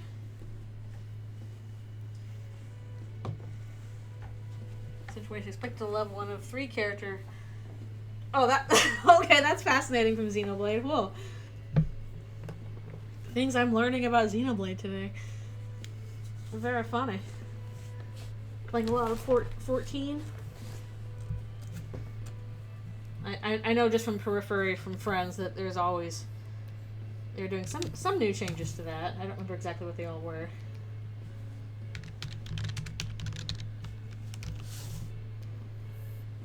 14 is one of those things where, like, I am positive it's very good because I have a lot of friends that play it, but I do not have the time to get myself into a big MMO like 14 because I would never have time to do anything else. I already feel like I'm always behind on the comics I want to do. So if I had to keep up with like something big like 14, then I would never finish Eldritchrune basically. And so I cannot do it. I'm too much of a completionist. I would want to like collect all the little guys and stuff, whatever we do with that. Doing your dailies. It's all good. I do have an MMO I play. I play Sky Children of the Light. But like that is definitely a much smaller scale MMO than like 14 is. And, like, I can do my dailies for that in, like, the space of a half hour just chatting with my friend at the end of the day. Whereas, at least, again, from the many friends I have who play 14, it's like a social commitment. There's a lot going on, so I cannot touch.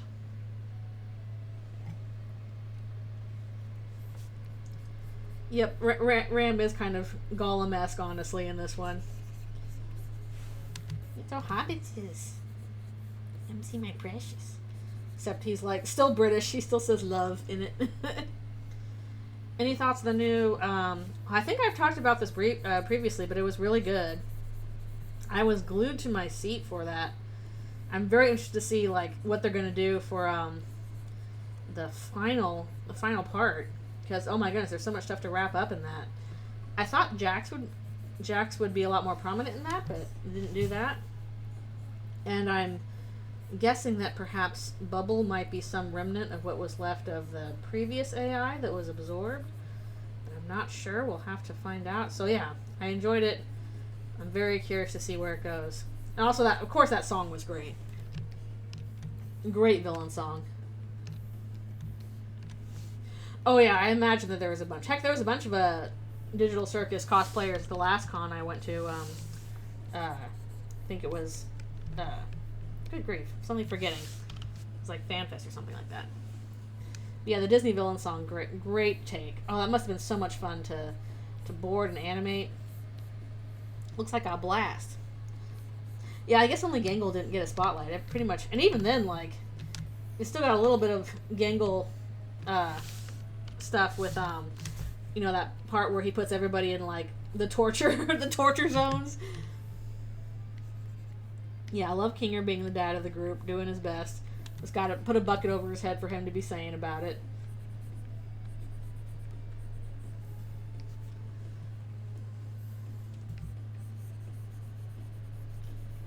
Definitely relate to Gangle a lot. Really? No Digital Circus at PAX East? That's surprising. I'm not surprised there's a lot of Tenna. There's a lot of Tenna cosplayers out there. People love their Tennas. I did see quite a few Eldritchrune cosplayers in general at the last con I went to. Well, the last one I went to was the Furry Con, but the one before that. There were quite a few Eldritchrune cosplayers. There were some Ralses. Apparently there was a Susie, although I didn't see her. There was a couple Noels, some Chris's, definitely a lot of Tennas. There was a Knight. But yeah, I did see quite a few Digital Circus too. I saw some Pomnies. I'm pretty sure I saw some Jaxes. All kinds of people. Ooh, a queen. Oh, that must have been fun. But yeah, I think there'd be a lot of Tennas. Everybody likes them. Their depressed old television set. I'm not surprised Tenna got as popular as he did. Oh, cute.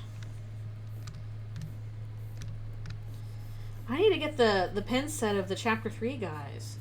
Add it to my pin board. Keep forgetting. And I guess now they're also, maybe they're finally coming out with the hero figures, which those descriptions sure were interesting. I'm like, Toby, what do these mean? I know that merchandise is not supposed to like mean anything, but also what does that mean? What do you mean there are succulent meats and candies inside your friends? What do you mean about that? You will do anything to protect Hero Sword, huh? The fire stokes the girl's icy heart?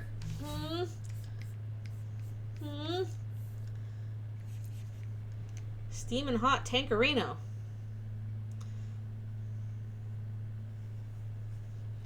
Huh. I don't know. I think it's been pretty fun so far. I've been enjoying it.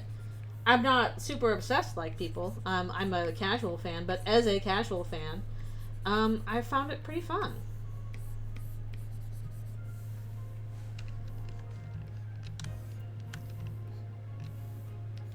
And I'm not a Gen Zer, so, you know, you take whatever you say with that. Chris needs a dog treat.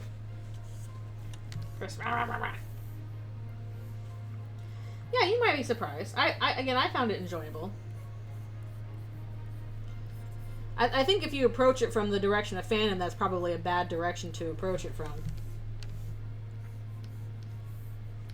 But as somebody who is not Gen Z and was just like, oh, okay, I've heard this is good, I'm going to check it out, and it's not really engaged with Digital Circus fandom at all, I'm like, oh, this has been an interesting watch. I'm enjoying it. I'm curious to see what they do. I like the characters. I like the little risks it takes. I'm enjoying it. Yes, you should watch it fully voiced, because the voices are excellent.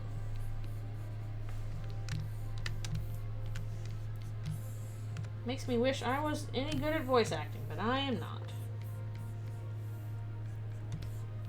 Yeah, you should definitely check out the voices. Obviously, Alex Rookin is doing a great job as Kane. And he's clearly having fun with it, so that's always good. Yeah, it sucks that Goose got harassed. I think Goose needs to take a page out of Toby's book and just be like, nope, I'm not engaging with the fandom. Y'all can come up with whatever ideas you want. I'm not going to comment on them. Don't respond to asks. Which sucks, because I'm pretty sure that, like, as a creator, Goose absolutely wants to engage with the fandom and, like, you know, talk about what people think and hear people say what they like and all that stuff. But once you get big enough, and I think at this point Digital Circus might indeed be big enough, you have to just disengage and be like, I can't talk to anybody about it.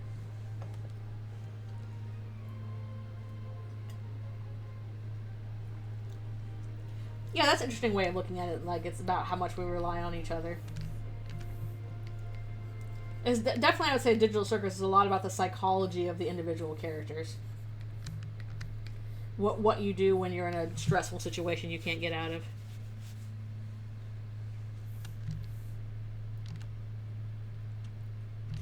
Yeah, I'm sorry. That's so stupid. That's so stupid.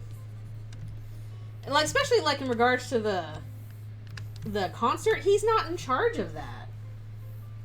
He's not in charge of that. That's a different company doing that. He's just being like, okay, you do that. And yeah, again, it super sucks that people are ignoring Latin America, because that keeps happening and that shouldn't happen. There's a lot of people in Latin America who want to do it. But one, the concert thing is not his fault. And two, as an artist, I understand if he's like, okay, I don't really want to, you know, put out a translation or a localization that I don't trust fully, when the writing is such an important part of the game. And heck, considering the way people just absolutely, you know, comb over translations to death and try and use, like, oh, the Japanese translation says this, which means it actually, like, remember that ask I got a while ago that's like, people need to use the Japanese localization more because that's going to reveal the real things about the story that English can't reveal. When it's like, no, that's not how language works. Like, so imagine that happening not just across Japanese and English, but, like, you know, Spanish and Portuguese and Chinese and however many other languages there are out there that, you know, definitely would have fans of the game. And you have to think about, you know, how this is going to be localized, like hundreds, thousands of lines of dialogue getting localized. There's just not time for that. Like, maybe I can see him getting to like a proper translation once the game is done. But right now, I think he's within his rights as an artist to be like, I don't want it localized unless I know that it's going to say exactly what I want it to say. And since he only knows English and Japanese, that's what we're getting. And like, I get it, it sucks, but if you're a Latin American fan, because again, Latin Americans often get screwed over.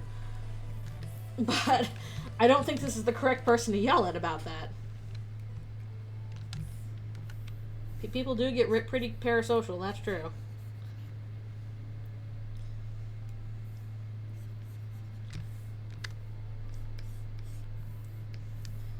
Yeah, how would you even handle neutral pronouns for Chris? I don't know how you do that in Spanish and Portuguese. I'm sure there's solutions to that, but I don't know what they are. And that's just one aspect of the characters. There's so many different things involved in Deltarune Undertale's writing that you really need somebody who's knowledgeable in both languages to tackle that.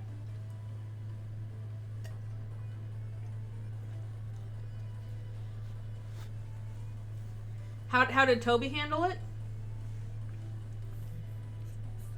Well, I don't. No, that's the problem. He is not translated. There's not an official translation for anything except for English and Japanese. The only official translations we have so far are English and Japanese, and Latin American fans are mad that we do not have Spanish and Portuguese official translations. In Spanish, they do have gender-neutral neopronouns. Okay, I thought that there was something like that. That there was, you know, I mean, because languages evolve. They change over time. Yeah, I kind of boiled over with the concert news because the concert is going lots of places, but it's not going to Latin America, and that sucks. But again, Toby's not in charge of that.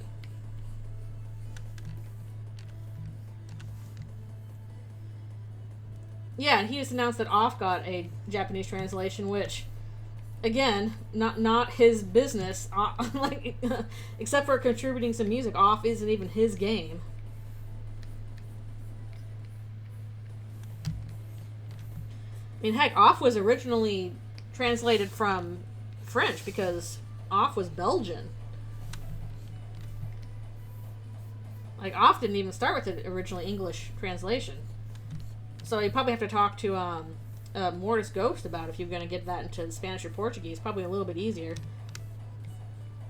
Although, then again, like Spain Spanish and Latin American Spanish, they aren't really the same either. And you can tell the difference. If you are from Latin America, like, they get annoyed if you're using Spain Spanish or Portugal Portuguese, because even though they are technically the same languages, they're different because they've grown up differently.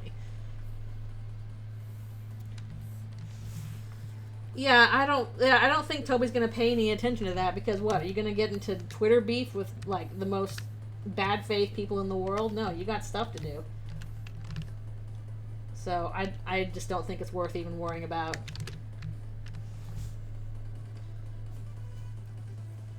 Yeah.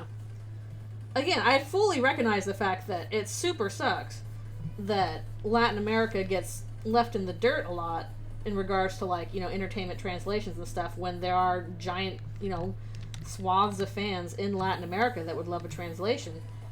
But I think Toby is the wrong person to yell at about that, basically. As an artist, he does have a right to be like, okay, I'm going to localize this in a certain way to my certain specifications. At least he has control over that. In a lot of cases, like, an artist just has to pass along their work to another translation team and, like, well, I hope that they do this right, because it's out of my hands now. And again, a translation might still happen. I can see it like, okay, if he has time after the games is done and out, it'll be like, okay, I have the time to sit down with somebody who, you know, knows the language well, and we can talk about it and do a proper localization. But if we're waiting for it in the middle of chapters, I just don't think that's going to happen. Yeah, I imagine there already are fan translations. So it's not like you were completely blocked off from access to it. It's just not an official localization. Yeah, basically I'm not endorsing a specific translation, because especially if people are going to, you know, get really pent up about, oh, you know, the true meaning of, you know, this line is revealed through this translation of it, then I can imagine why he doesn't want to engage with that. So, again, maybe we'll get an official localization in the future, but I'm not shocked we're not getting one right now.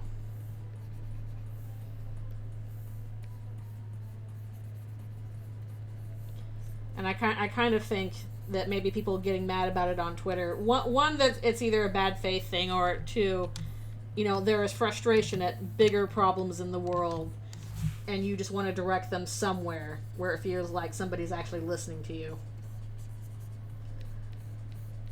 Because goodness knows people that actually need to hear it aren't listening. But again, I think it's kind of pointless and stupid to yell at Toby about this. Again, especially over something like the concert, which he has no control over, and the off translation, which again he does not have control over. It's really silly. That is true. That's part of the problem. Is some of it is people like being like, you know, telling a joke, and some of it is people being like deeply serious, and it's really hard to tell the difference sometimes. That you know, between the person who's, you know, being cheeky about it and the person who's being serious. Yeah, you gotta be careful about, you know, when irony slips into sincerity, kind of thing. Yeah, I'm super glad it's coming to Vancouver, because normally Vancouver just kind of gets passed up for this, even though it's a major city. Like in Canada, just will get it in, like, you know, Toronto or something like that, and then if you want a concert, you got to go to like Seattle for it. So the fact they're actually doing some Vancouver concerts, I'm excited. But I definitely understand the frustration that you really want to see this and it's nowhere near you. Treasure chest. Okay, the treasure chest will not come alive, but it will cause problems. And apparently, like the German one they're doing in Dusseldorf, they're not even doing it like Hamburg or Berlin or like a big city like that. That's odd. Isn't Dusseldorf like really south or something? I can't remember. I think I went there once when I was like 10. I don't remember exactly where Dusseldorf is like in the country. It must be some weird license thing.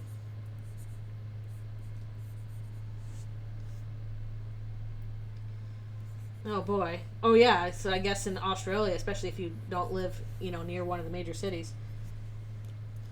Ugh. There's a whole lot of world out there a lot of people live in. And it's hard when you want to do this really cool thing and it's not accessible to you. I'll admit, that's why I'm like, I'm really glad I live in a city. I don't think I could handle rural life pretty well. I don't think I would enjoy it. Some people, that is for them. Some people really like rural life. I am not that person. The cities are plane flights apart. Oh my goodness, that's so rough. Yeah, I guess you either do that or you drive. You don't have trains or... Ugh. Yeah, see, like, big distances are not as big of a problem if, you know, you have an easy way to get around. But if your options in that are limited, that extra sucks. That's why it's important to have, you know, public transit. Not enough people going between cities. Oh, darn. That's stinky. That's stinky. How do you get supplies across? Do you just have to fly all those as well? Like, just in terms of, like, commerce. Is that all by plane or truck as well? That's kind of crazy. I mean, I guess it's not that crazy. That's also how the U.S. does it. U.S. is giant. Could really benefit from some, you know, solid rail lines, but they're really not as many as there should be.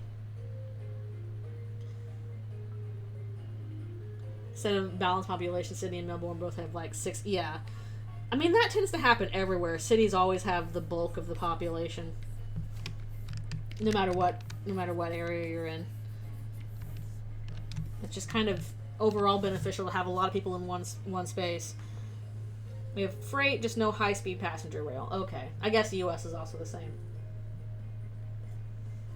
All of the rail around US is for freight. And I think that's pretty much true of Canada too. There's like a few passenger rail, but not that many. At least in terms of cross-country. I think there's more than the US, but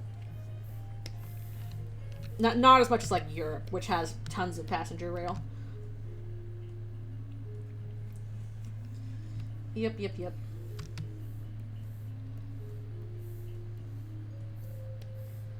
And I love me that passenger rail. It's so useful.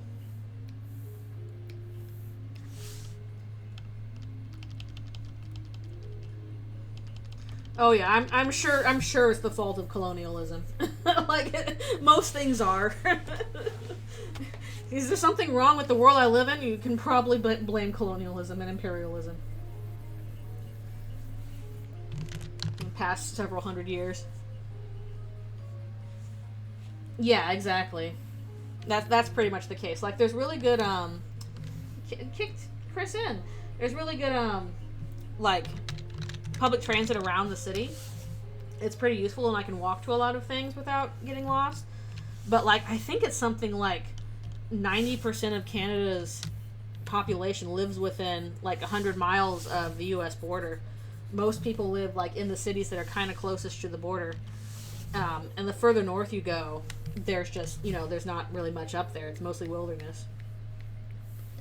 But then again, that makes sense. It's kind of hard for humans to live, you know, the further north you get. It's just more of a pain. Harder to get supplies up there, stuff like that. Obviously you can do it. People have been doing it for ages. But in large chunks of population, it gets more difficult. Lots of big open country. So the further north you go, it's mostly like wilderness, you know, a lot of First Nations people, freight, stuff like that.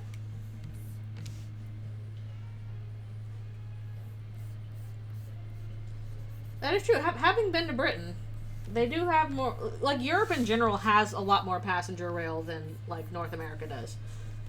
Europe is also smaller than North America by quite a bit. What's wrong with the world today? Spins wheel with only colonialism and misogyny. Accurate. Oh, thank goodness. The NDP needs to get back on its feet real bad. But I'm glad they announced a new leader. Hope that works out. I voted for them last election, so we'll see what happens. I do love me NDP is basically the left-leaning party for Canada. The Liberals in Canada are basically like the centrist party. Whereas NDP is like... NDP is not hard left, but it is like left-leaning.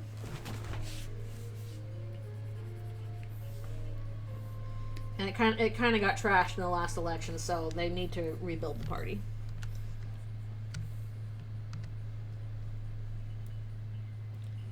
Yeah. Again, the Liberals are pretty much like the centrists.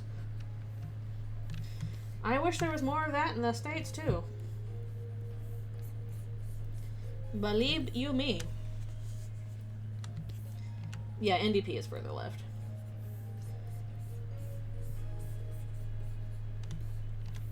I'm pretty sure my area, my district is mostly NDP controlled.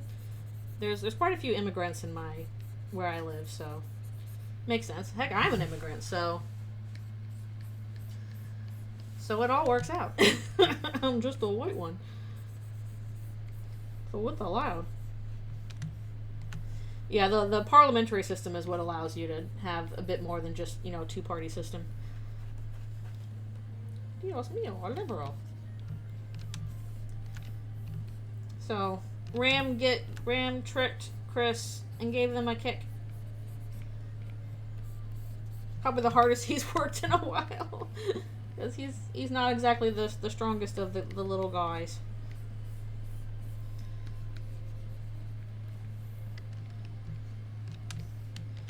Yeah, I wish we had ranked choice. Goodness gracious. That would be so nice. Oh wait, I don't need to do that yet. Yeah, that sounds about right. Like, NDP is doing okay in my province, I believe. And again, the county I'm in, pretty NDP. I was checking online in the last election, and they're like, yeah, you can safely vote for NDP in your area. It won't, like, take votes away from the Liberals or whatever. But federally, yeah, they got super trashed in the last election. It struggled.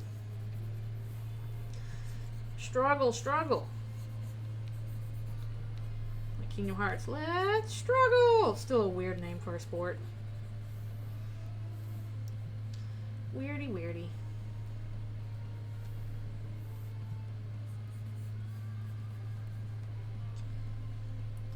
This is a series with hurt. True.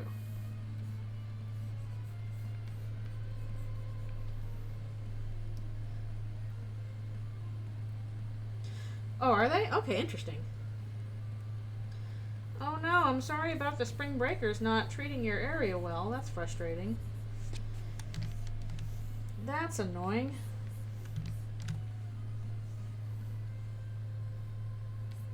What were you doing indeed? I guess it is spring break time. Many places. Yeah, that's true. I guess that is the problem with a lot of spring break folks is like, well, I can go to this place and cause a mess and I won't have to clean it up. And that always bothers me. It's like, if you're a guest here, please act like it. Yeah, I guess Miami's like, we'll do it. But still. If you are a guest someplace, don't trash it. That is rude. You can have fun and you can have a party, but you know, I don't know. Maybe I'm just too old now. I'm expecting too much in terms of like, you kids be responsible. You clean up after yourselves. Yeah. Oh, I'm getting the old lady voice already. Oh no. Soon I'm gonna have old lady voice all the time. You're just gonna be hearing this while I draw. Surely this will not be annoying. I don't know. No, oh sheesh. Cancer is so unfair. Deeply unfair stuff. Always a little spooked it will get me, although I don't think my family has a history of cancer.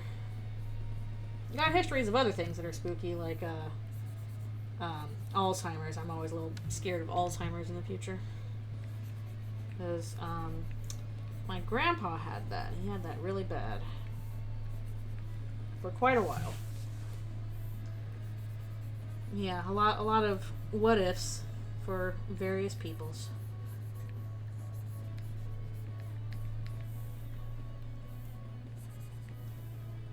And I'm fairly new to Canadian politics and all that, because I have only been a Canadian for a few years now. I guess about 3 years now, yeah. Goodness gracious. Oh no, ew, oh, that's yucky. Ugh. I'm sorry about that. It's like, I don't know, is it that much fun if the fun you have afterwards is like a mess you gotta deal with? I'm probably the wrong person to ask about that. I'm never been much of a party animal. I've always been the, let me sit in the corner and pet your dog and draw people, leave me alone, which not super conducive. Where am I from originally? The US. That is where I'm from originally.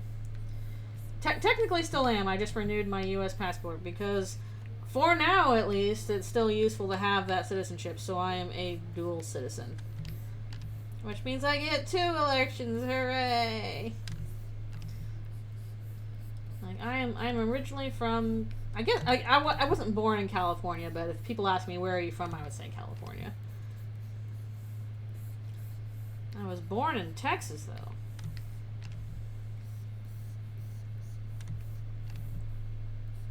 Well, I did not live very long there. We only lived there for like a month before we moved. I know, I've been to a number of American places, not all of them, but I've been to a number of them. And I've also been to a number of European places. There are still more places I would like to travel.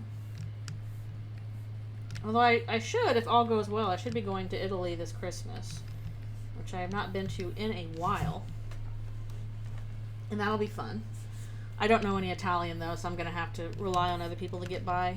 But I'm just visiting them for a little bit. Oh, Colorado's pretty. Back when I was younger, we would sometimes do road trips, and we did some fun road trips across the country.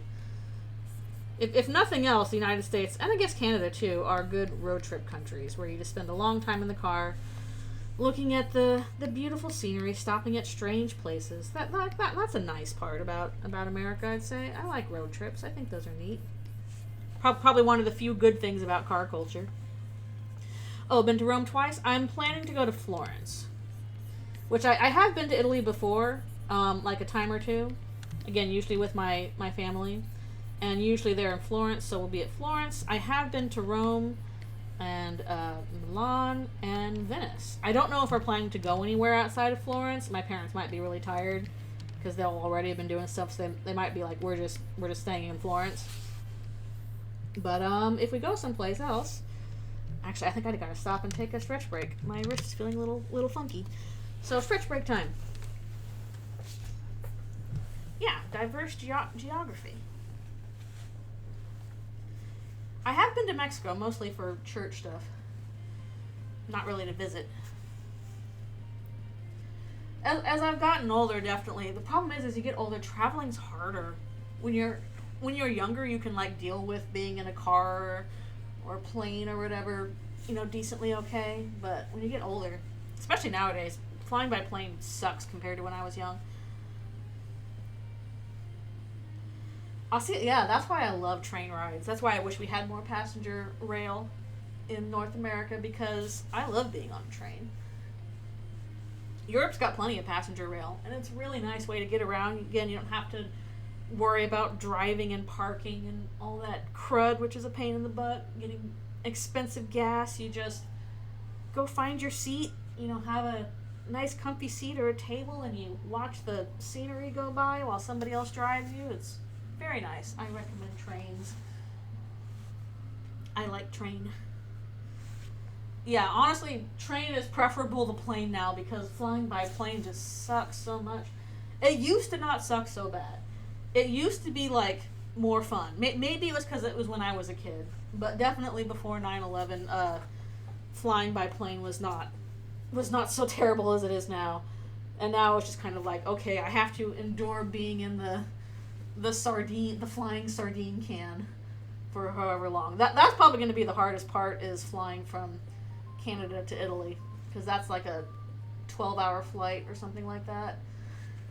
Plus the time change will mess with me, but we'll deal with it. Oh, not surprising.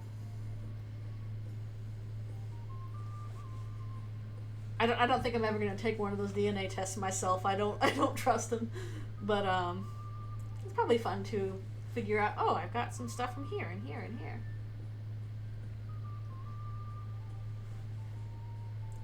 At the very least, it shows that we are all connected, and much more we are much more connected than we are divided. I think that's the truth. But yeah, I don't trust giving my DNA data to a company. That's what's stopping me. Oh, that'll be neat. Where in China are you laid over? Because yeah, if you're there for enough time, it might be nice to just pop out, see a bit of scenery. Hong Kong. Okay. Oh, I imagine that's a very pretty city. Usually when I'm traveling and there's a layover, there's not enough time for me to like go out and do anything. I'm just like, okay, I'm here for like an hour. I'm staying in the airport. And I don't like doing layovers. I avoid them whenever I can. But we'll see if that happens. I'll see if I can get a straight shot from Canada to Italy. I probably can, but actually no, last time I had to do that I had to stop in like Switzerland real quick. It was a very fast layover. It was a little stressful. Our family history is known as British Isles, one part of East Europe. Yeah, I'm pretty sure most of my heritage is flavors of white assorted crackers. You know? All that stuff, but I haven't looked into it that much. Alright, I'll be right back for one more stretch, and etc.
Alright, we are back with some more stuff with Chris and Troubles.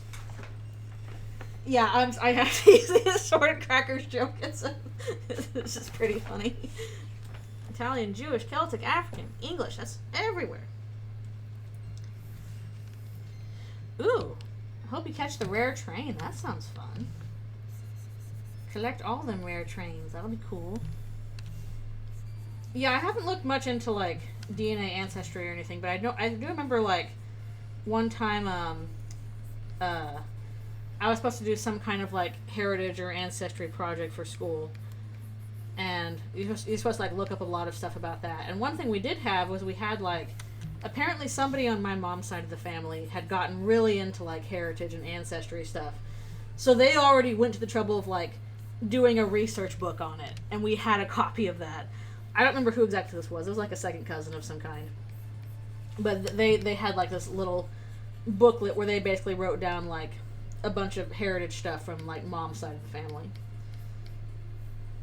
And I don't remember much out of that, but some of the interesting stories I remember is that like one of our ancestors came over on I guess it was the North Fleet or something, and this ship was wrecked off the coast of America when it arrived, and everybody died except for two brothers, and those two brothers are like one of my ancestors. So they got like the last name Norfleet. So they were survivors of the shipwreck. So I remember that story because I'm like, oh, that's an interesting story.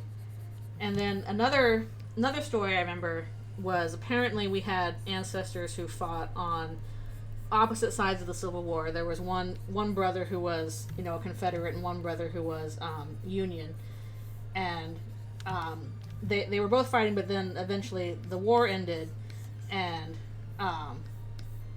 the two brothers met up after this and were basically both on their way home.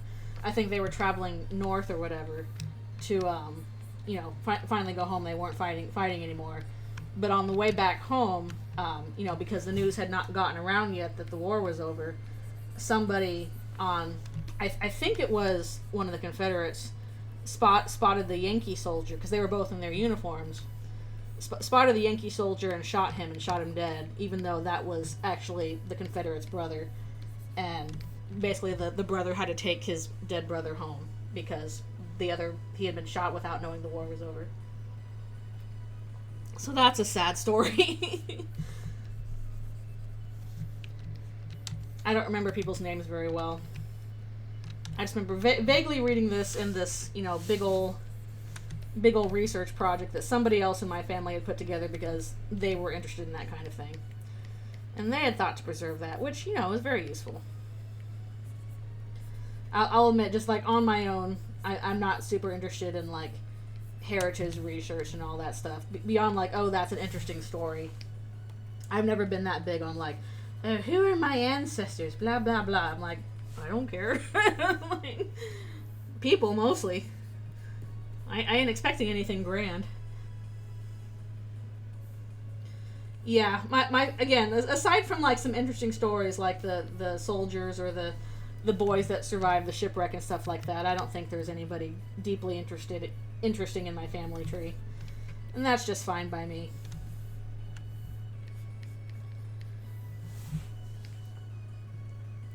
Yeah, kind of stuff. Although you might want to beware, because this happened to my aunt. She was also really interested in you know, genetic history and stuff. So she did a DNA test and unintentionally found out that she was not related wholly to all of her siblings.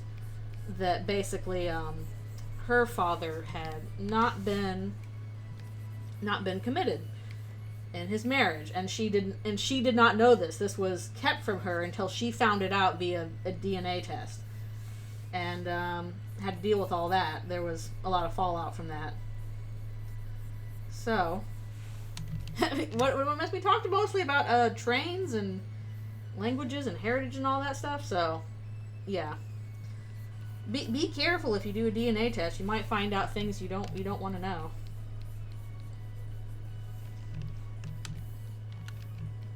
I think at this point they've pretty much gotten over it and have moved on, but there were fallings out and family problems with her family because of it. So again, would not have ever found that out if she hadn't done the DNA test.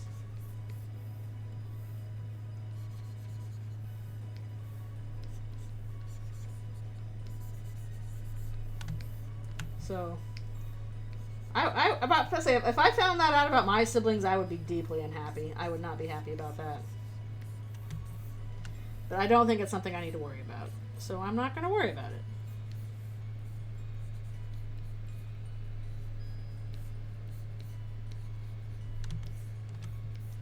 Womp, womp, womp.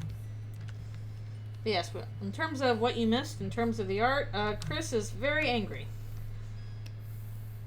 They fell down a very deep hole. Chris fall down the hole. They got kicked in by Ram. See, you probably have the correct response. Just make jokes about it. Usually, you know, if you can't change it, might as well make humor out of it. Ooh, Danish. Nom nom nom nom. He fell over. Ah, this is why I'm smarter than you. Okay. Again, stuff's gonna get a little bit funky here because a lot of the art I'm gonna have to add in later because like ERAM is a shadow, so we're not really doing fills in that sense. It's gonna be a bit of a different effect. So it's gonna be mostly Chris looking panicked for a bit here. Some anime well, I guess you can make a meme out of it if you wanna. I think people have made memes out of my art before and they just left my sphere of influence. I never see them again. Ooh, yummy Danish. I gotta make sure I get some snacks when I go to the thing later. I think this is gonna be our last session, because once we're done, I gotta skedaddle over to the cherry blossom thing. I gotta be lickety-splickety, because I think it might end a little sooner than I was expecting, which is cruddy, but we'll do our best. Oh yeah, I do remember that meme. Did that ever get taken off anymore? Fluffy boys everywhere. They were everywhere.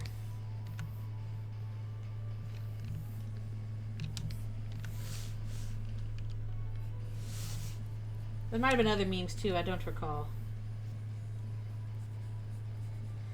No, you just copied it from Toy Story, which ain't that kind of funny in hindsight.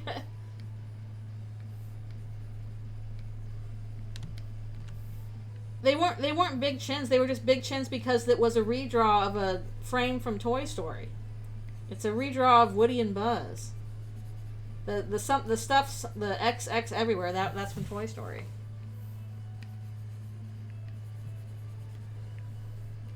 Well, I gotta say, I'm a little bit tired out of Toy Story now from all the friend inside me memes. I'm like, okay, okay. Aw.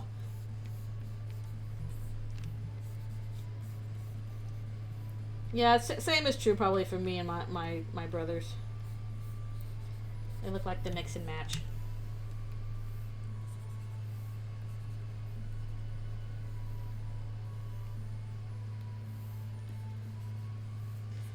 I don't think the Eldritchrune fandom was really that big when I was doing Paper Trail. At least not as big as it is now. I think it took off a lot more after Chapter 2. The between Chapter 1 and Chapter 2 time was a weird time.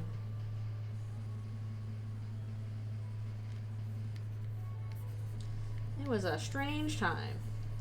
Apparently people had like a lot of weird ideas about where the game was going to go, and I just wasn't paying attention because I was just so focused on working on Paper Trail. I'm like, whatever you're doing, I'm busy. I have to do this. I definitely feel like it inherited the Undertale fandom, but it still does not feel like as big as it was like post Chapter 2. I don't know, I still feel like I hear people being like, wait, is that an Undertale sequel? At least that was the way it was taught. Like, we were talking in my work group chat, and somebody brought up the Undertale concert. Like, oh yeah, we're gonna go to the Undertale concert. And somebody else brought up Deltarune, and they were like, wasn't there a sequel to Undertale? And I had to explain, like, no, it's not quite a sequel, it's different. And I don't think they quite got it, but oh well. Yeah, definitely Undertale fandom's peak was like 2016, I'd say. Can't wait for part 2 where they find the underground. Oh, that's in the bunker, obviously. There's just Undertale in the bunker.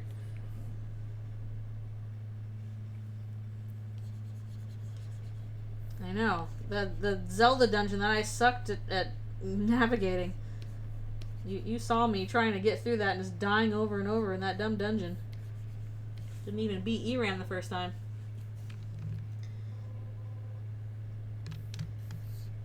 It is a little terrifying. I should not be shocked by this. I work in animation. Animation is full of nerds. Of course, like, we were literally spending, our meeting talking about, like, video games we liked and movies we were going to go see and our thoughts on, Pixar and stuff like that. So people mentioning Undertale is theoretically not shocking.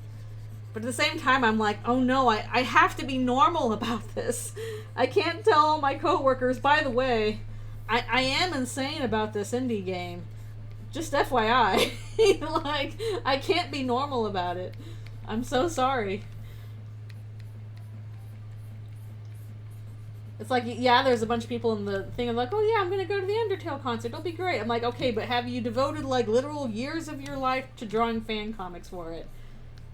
Because I have. It's somehow different. Say, would you like to see my full-length comics? Hundreds of pages long?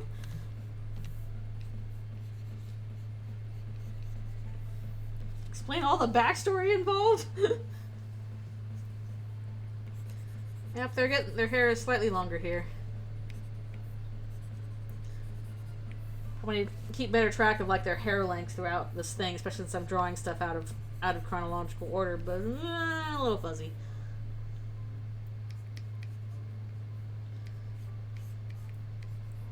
I imagine if you had like a Deltarune Zelda AU, then, you know, the sword route probably was like, whoa, that's so cool, you know, pretty much became canon.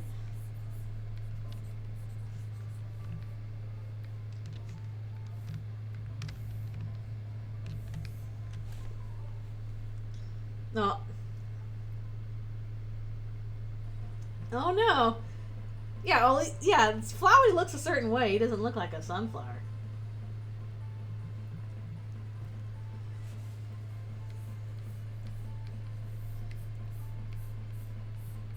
Oh well, oh well. But yeah, it's a very weird feeling when your fandom, you encounter your fandom in like real life, especially like work. It's like, oh no, people are aware of my thing, but they're probably more normal about it than I am. Oh no. Are they close to the Plant vs. Zombie guys? I've never played Plants vs. Zombies, so I don't know. Also, if it looks weird, like Chris is cut off here, there's like something in the way that I'll add later. If it looks weird and cut off, there's probably either a speech bubble or an effect there. Yeah, I'm guessing that Undertale probably is more popular than Plants vs. Zombies.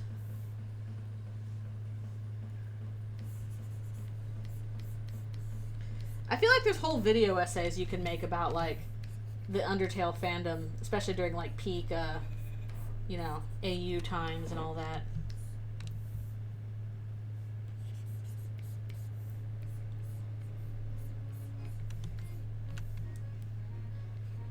At the very least, I have real life friends that know that I'm crazy about it and like are also joining me in on that. So that's a relief. It's really nice to have like real life friends that are also like nutso about a fandom, and even if they're not like going to like my lengths of drawing, you know, crazy amounts of fan art and fan comics, they're like, oh yeah, you're working on the fan comic, that's so cool. Like, they understand it.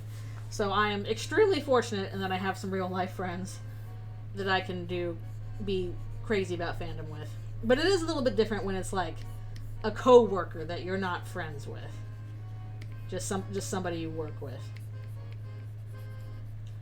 You don't know how you trust. Yeah, I wasn't into the AUs either. I mean, I was busy with Dog the Future Past at the time, so didn't have much time to pay attention to it.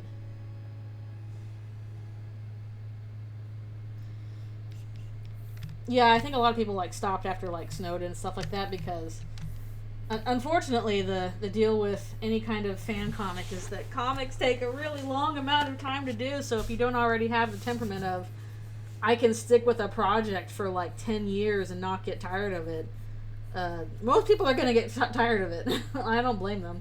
I think I'm the odd one out. Like, there are some people that, you know, I think we had a similar mindset and stuck with it. Like, obviously, Hand Plates finished, and pretty sure some other ones finished too, didn't they? Some obscure, well, certainly some like Undertale Yellow finished. But if you don't already have the mindset of like I can stick with this for years and years on end, it's gonna be hard. Oh, that probably would have been an interesting experience, like coming into it, not as it was happening. Oh yeah, Inverted Fate, that's another one that's lasted a long time. I love this version of this song.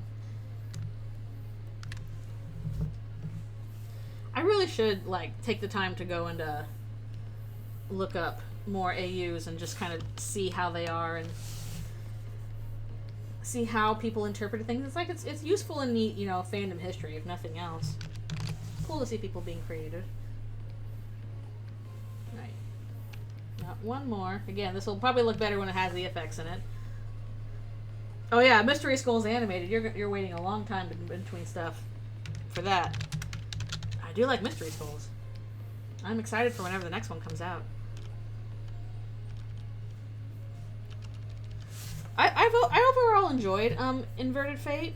What I appreciate about the fact was that instead of like with most swap things, it's kind of like they just swap their personalities. I think it's cool that like the characters' jobs are swapped, but the personalities stay intact, and how that affects things. I think that's pretty cool.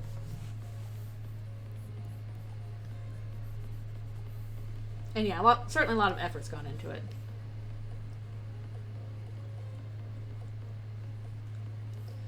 Yeah, definitely the artist has done like a lot of stuff that's not bleak. And honestly, I would say Handplates ended pretty positively. All things considered. Like it could have had like a really bleak ending, but honestly, like I think it starts really dark and kind of improves as it goes. Like still serious, still dark and stuff like that. But I don't think that Handplates ends on a bleak note.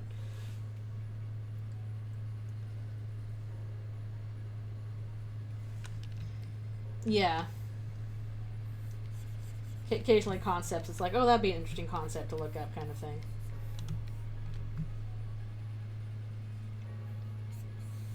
I haven't looked into New Step Tale at all.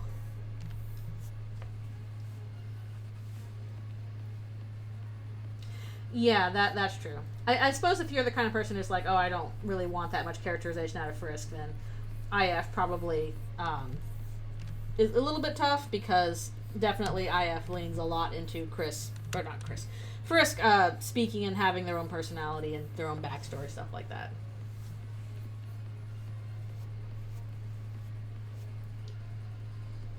No, I've never read New Step Tale, so I don't know what it's like. I have no experience. I feel like, especially with Eldritchrune, most of the AUs have ended up being like fan games rather than comics or fan fiction, which is interesting.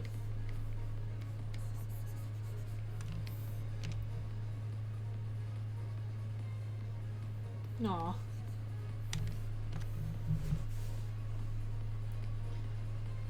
Yeah, I should probably do a reread of IF as well, because it's been a while since I've checked into it, because I know there's new stuff for it out.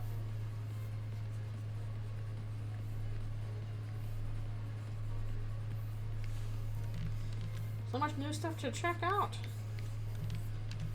Like, I was following, you know, Twin Runes, and that finished. Now I'll check out Kane's new comic. And then I'm also still following Unexpected Guests, because that's been pretty good. Really good Sans characterization in Unexpected Guests, which is difficult to come across. So it's really cool when there's like, oh yay, this person understands Sans. They get him right.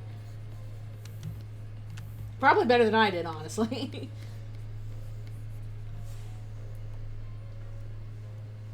Oh, Unexpected Guest? Yeah, it's pretty good. It's a comic. It's updating on Tumblr about every 2 to 3 weeks or so. Depends on if it gets done.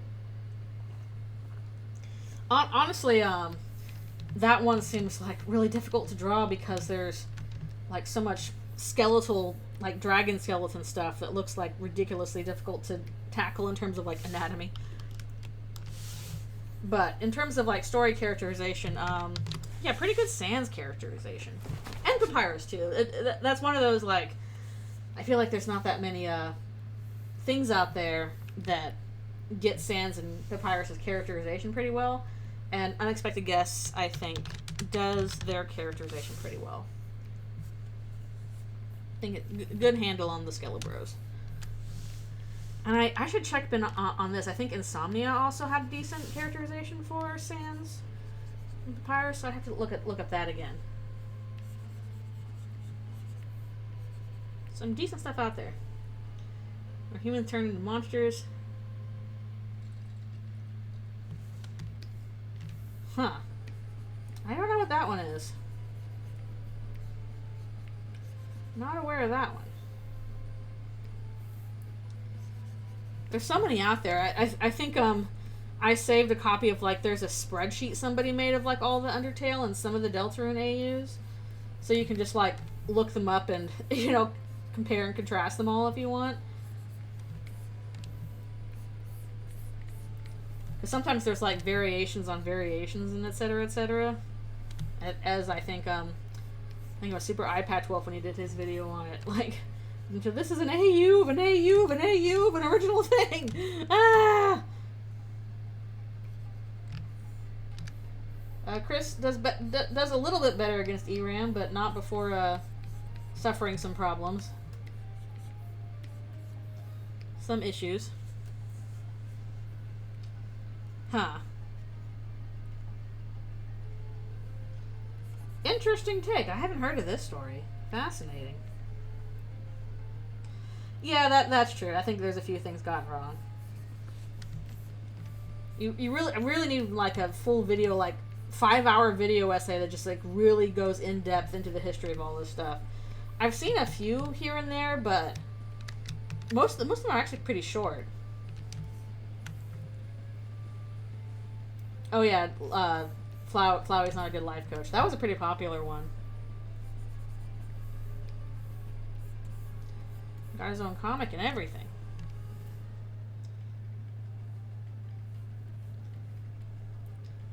That's true. Like, at this point, honestly, like, Undertale Multiverse is practically a separate fandom from, like, Undertale proper. Like, as there are people that are, like, fans of, like, Underfell Sands that are not really fans of Undertale, it's just, like, its own kind of separate thing. As Toby said, go make 500 skeletons. Oh, I beat ERAM faster than Night too, but I still struggled. Especially the first time. I was not good with that. I guess the Mike fandom is kind of its own separate fandom, yeah.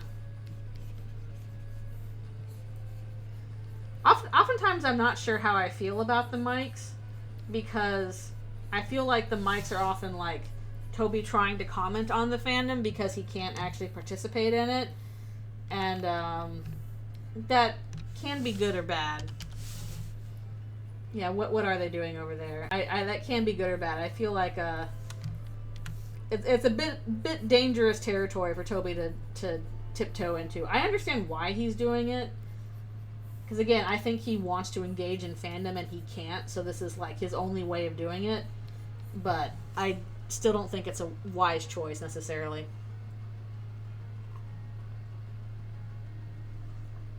I guess you could call it a fandom fork, yeah.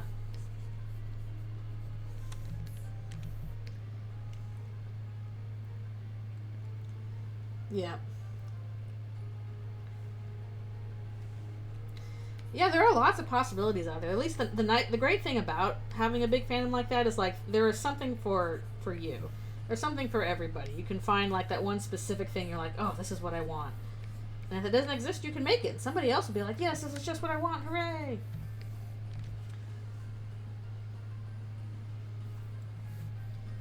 Yep, you gotta attack the knight.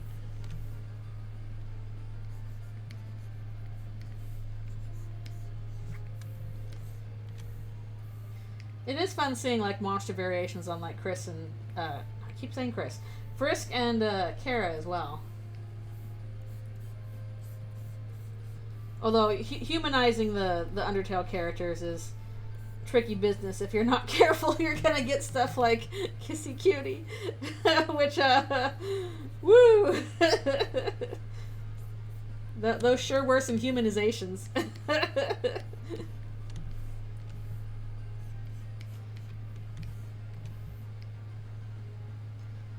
Some deeply upsetting humanizations of them.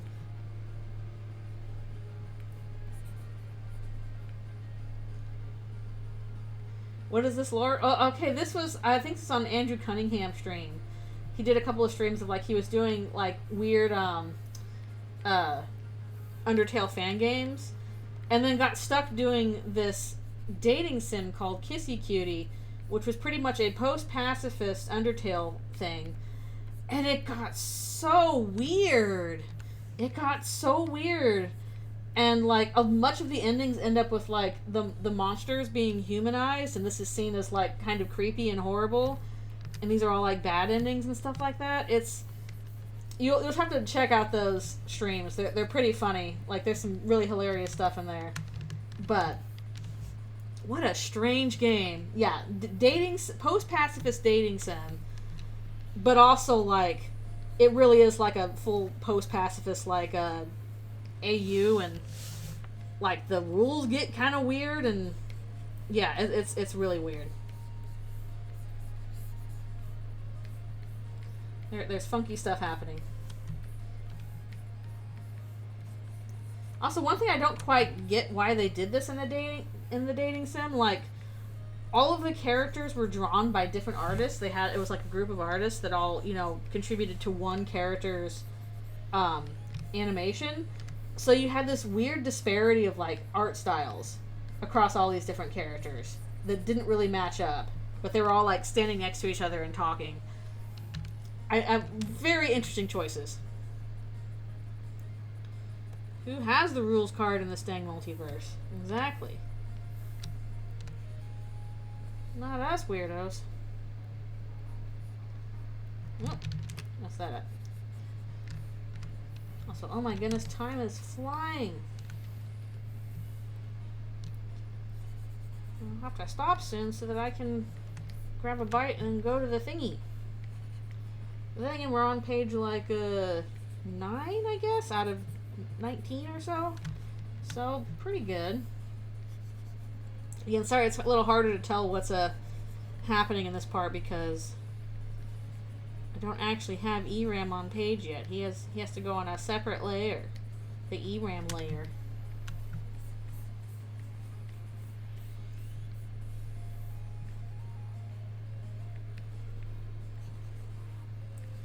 I really do wonder what we're going to do with rules in future chapters of Eldritchrune 2.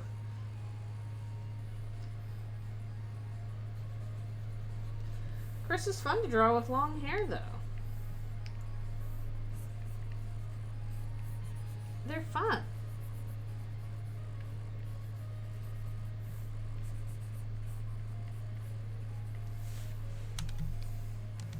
Honestly, it kind of feels weirder giving Chris short hair than it does long hair.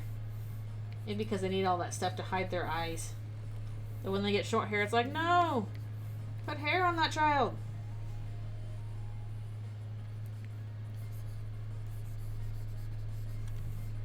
They have to look scruffy. Yeah. They have to look like Pupper. They gotta go bald. No!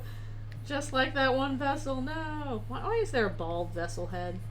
How odd. No hair for this sad vessel child. Yeah, there's a lot of hours for it. I mean, Andrew Cunningham streams take forever because he just takes a long time to get through things. But, it's really funny. Honestly, if you want a little teaser for it, there's like a little animation somebody did of one of the parts. I'm gonna see if I can't find it real quick because it's hilarious. I'm gonna try and look that up super fast and share it for you. Let's see. Oh, I gotta save that to watch later. Let's see. Yeah, fan game dumpster diving.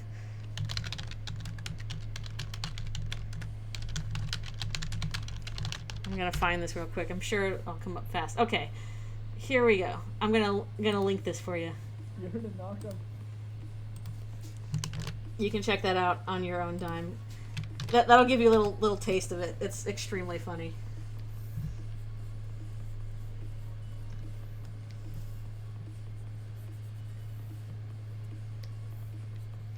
So if that interests you, then it might be worth sitting through like the 20 million hours.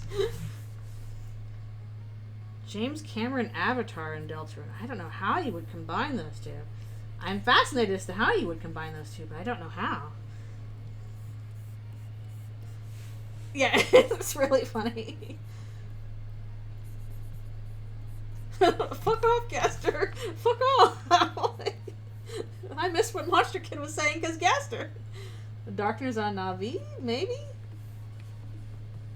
Would they all be blue? I don't know. I don't know how it would do. How does ER Chris feel about having hair that long? They don't really care until it starts becoming a problem and they gotta chop it off. It's not like there's barbers available, so they just kind of deal with it. Glass Darkness is the unobtainium. Alright, as soon as I finish this page, we're gonna call it.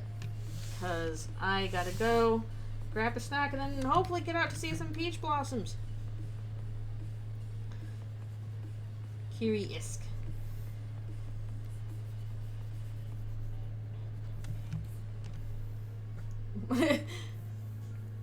Oh no, because they're a Na'vi. I was never able to get into James Cameron's Avatar. It's fine. It's just not all that interesting. I honestly think James Cameron has done better movies, but oh well. Why is MTT dead? Reasons. Dating sim reasons. Mettaton died here last week, and Asgore hushed it up.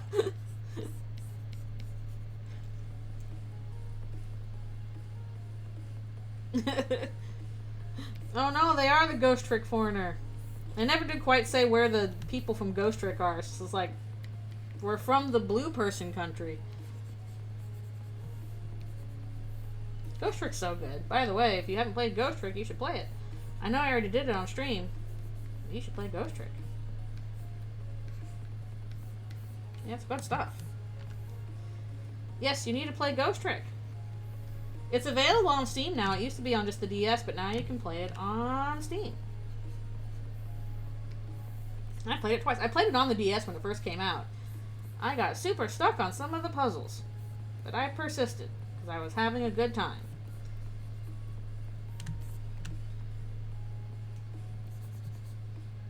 Yeah. Heck, I'll buy it for you on Switch. It's good. Well, one of the best twist endings you will ever see in Medium. Well, if you watch me play, then you've had the twist spoiled. But if you have not watched me play Ghost Trick, don't go into it as unspoiled as you can, because the twist at the end is genuinely fun and interesting.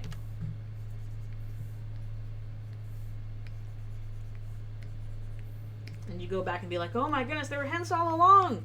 And it's really cool when they can pull that off. Starship Troopers Metroid. I could see that. I could see that working out. I don't know that much about Metroid, but just like in terms of aesthetically, you could do something interesting, I guess, with Starship Troopers and Metroid. Even though I have not seen all the movie either. That's fine, you know, you gotta take care of yourself in your own schedule. Alright, and I'm going to finish this up real quick, and then we'll call it for the day, because again, I gotta get a snack, and get ready to go see the cherry trees before they're gone, and hopefully it won't rain. Please don't rain on me while I go see a tree. Please. Yee. Oh, also, before I forget, because next weekend is Easter Sunday, and I'm like, okay, I probably shouldn't stream on Easter Sunday, because people will probably be busy and stuff like that. I mean, maybe not everybody is, but some people probably will be. I am probably going to do a double stream on Friday. Basically, I will do an art stream in the morning, and then we will do Slay the Princess DLC at the usual time in the evening. Because at least Friday should be a day off as well. I'm going to be busy on Saturday, so I don't think I'll be able to do it on Saturday. But yeah, so double stream Friday. Art in the morning, game in the evening. Yay! Okay, yep. Chris swinging the sword around and stuff like that. If you want a preview of bad things happening to Chris, they get stuck behind a block. It's bad. But we'll get to that later. And honestly, we'll probably be working on this more on Friday as well. Probably some character shading and stuff like that. Like, ending stuff. But yes, that is the plan. Basically, there will be art on Friday morning, because that'll be a break time for that. And then, oh, is this thing flashing? Stop doing that. Art Friday morning. And then we'll do Slay the Princess DLC in the evening. Oh, cool. You got a physical copy of Portal, the orange box. That's pretty cool. That's a neat dealie. And yeah, and then we'll skip the usual stream on Sunday because it'll be on a holiday. So yes, 2 streams Friday. Be aware. Be square. Be there. Or be a pair. I don't know what that means. Anyways, I gotta run because, again, I gotta get stuff ready for going to do a nice thing outdoors. Going to go touch grass and all that fun stuff. So yeah, thank you guys so much for coming to the stream. I appreciate you being here. Appreciate new follows and all that stuff. Thanks for coming by. I will be doing, again, more on Friday. Hope the rest of your day goes well and you have a lovely, relaxing Sunday. And yeah, I will see you all next time. Alrighty, see you later.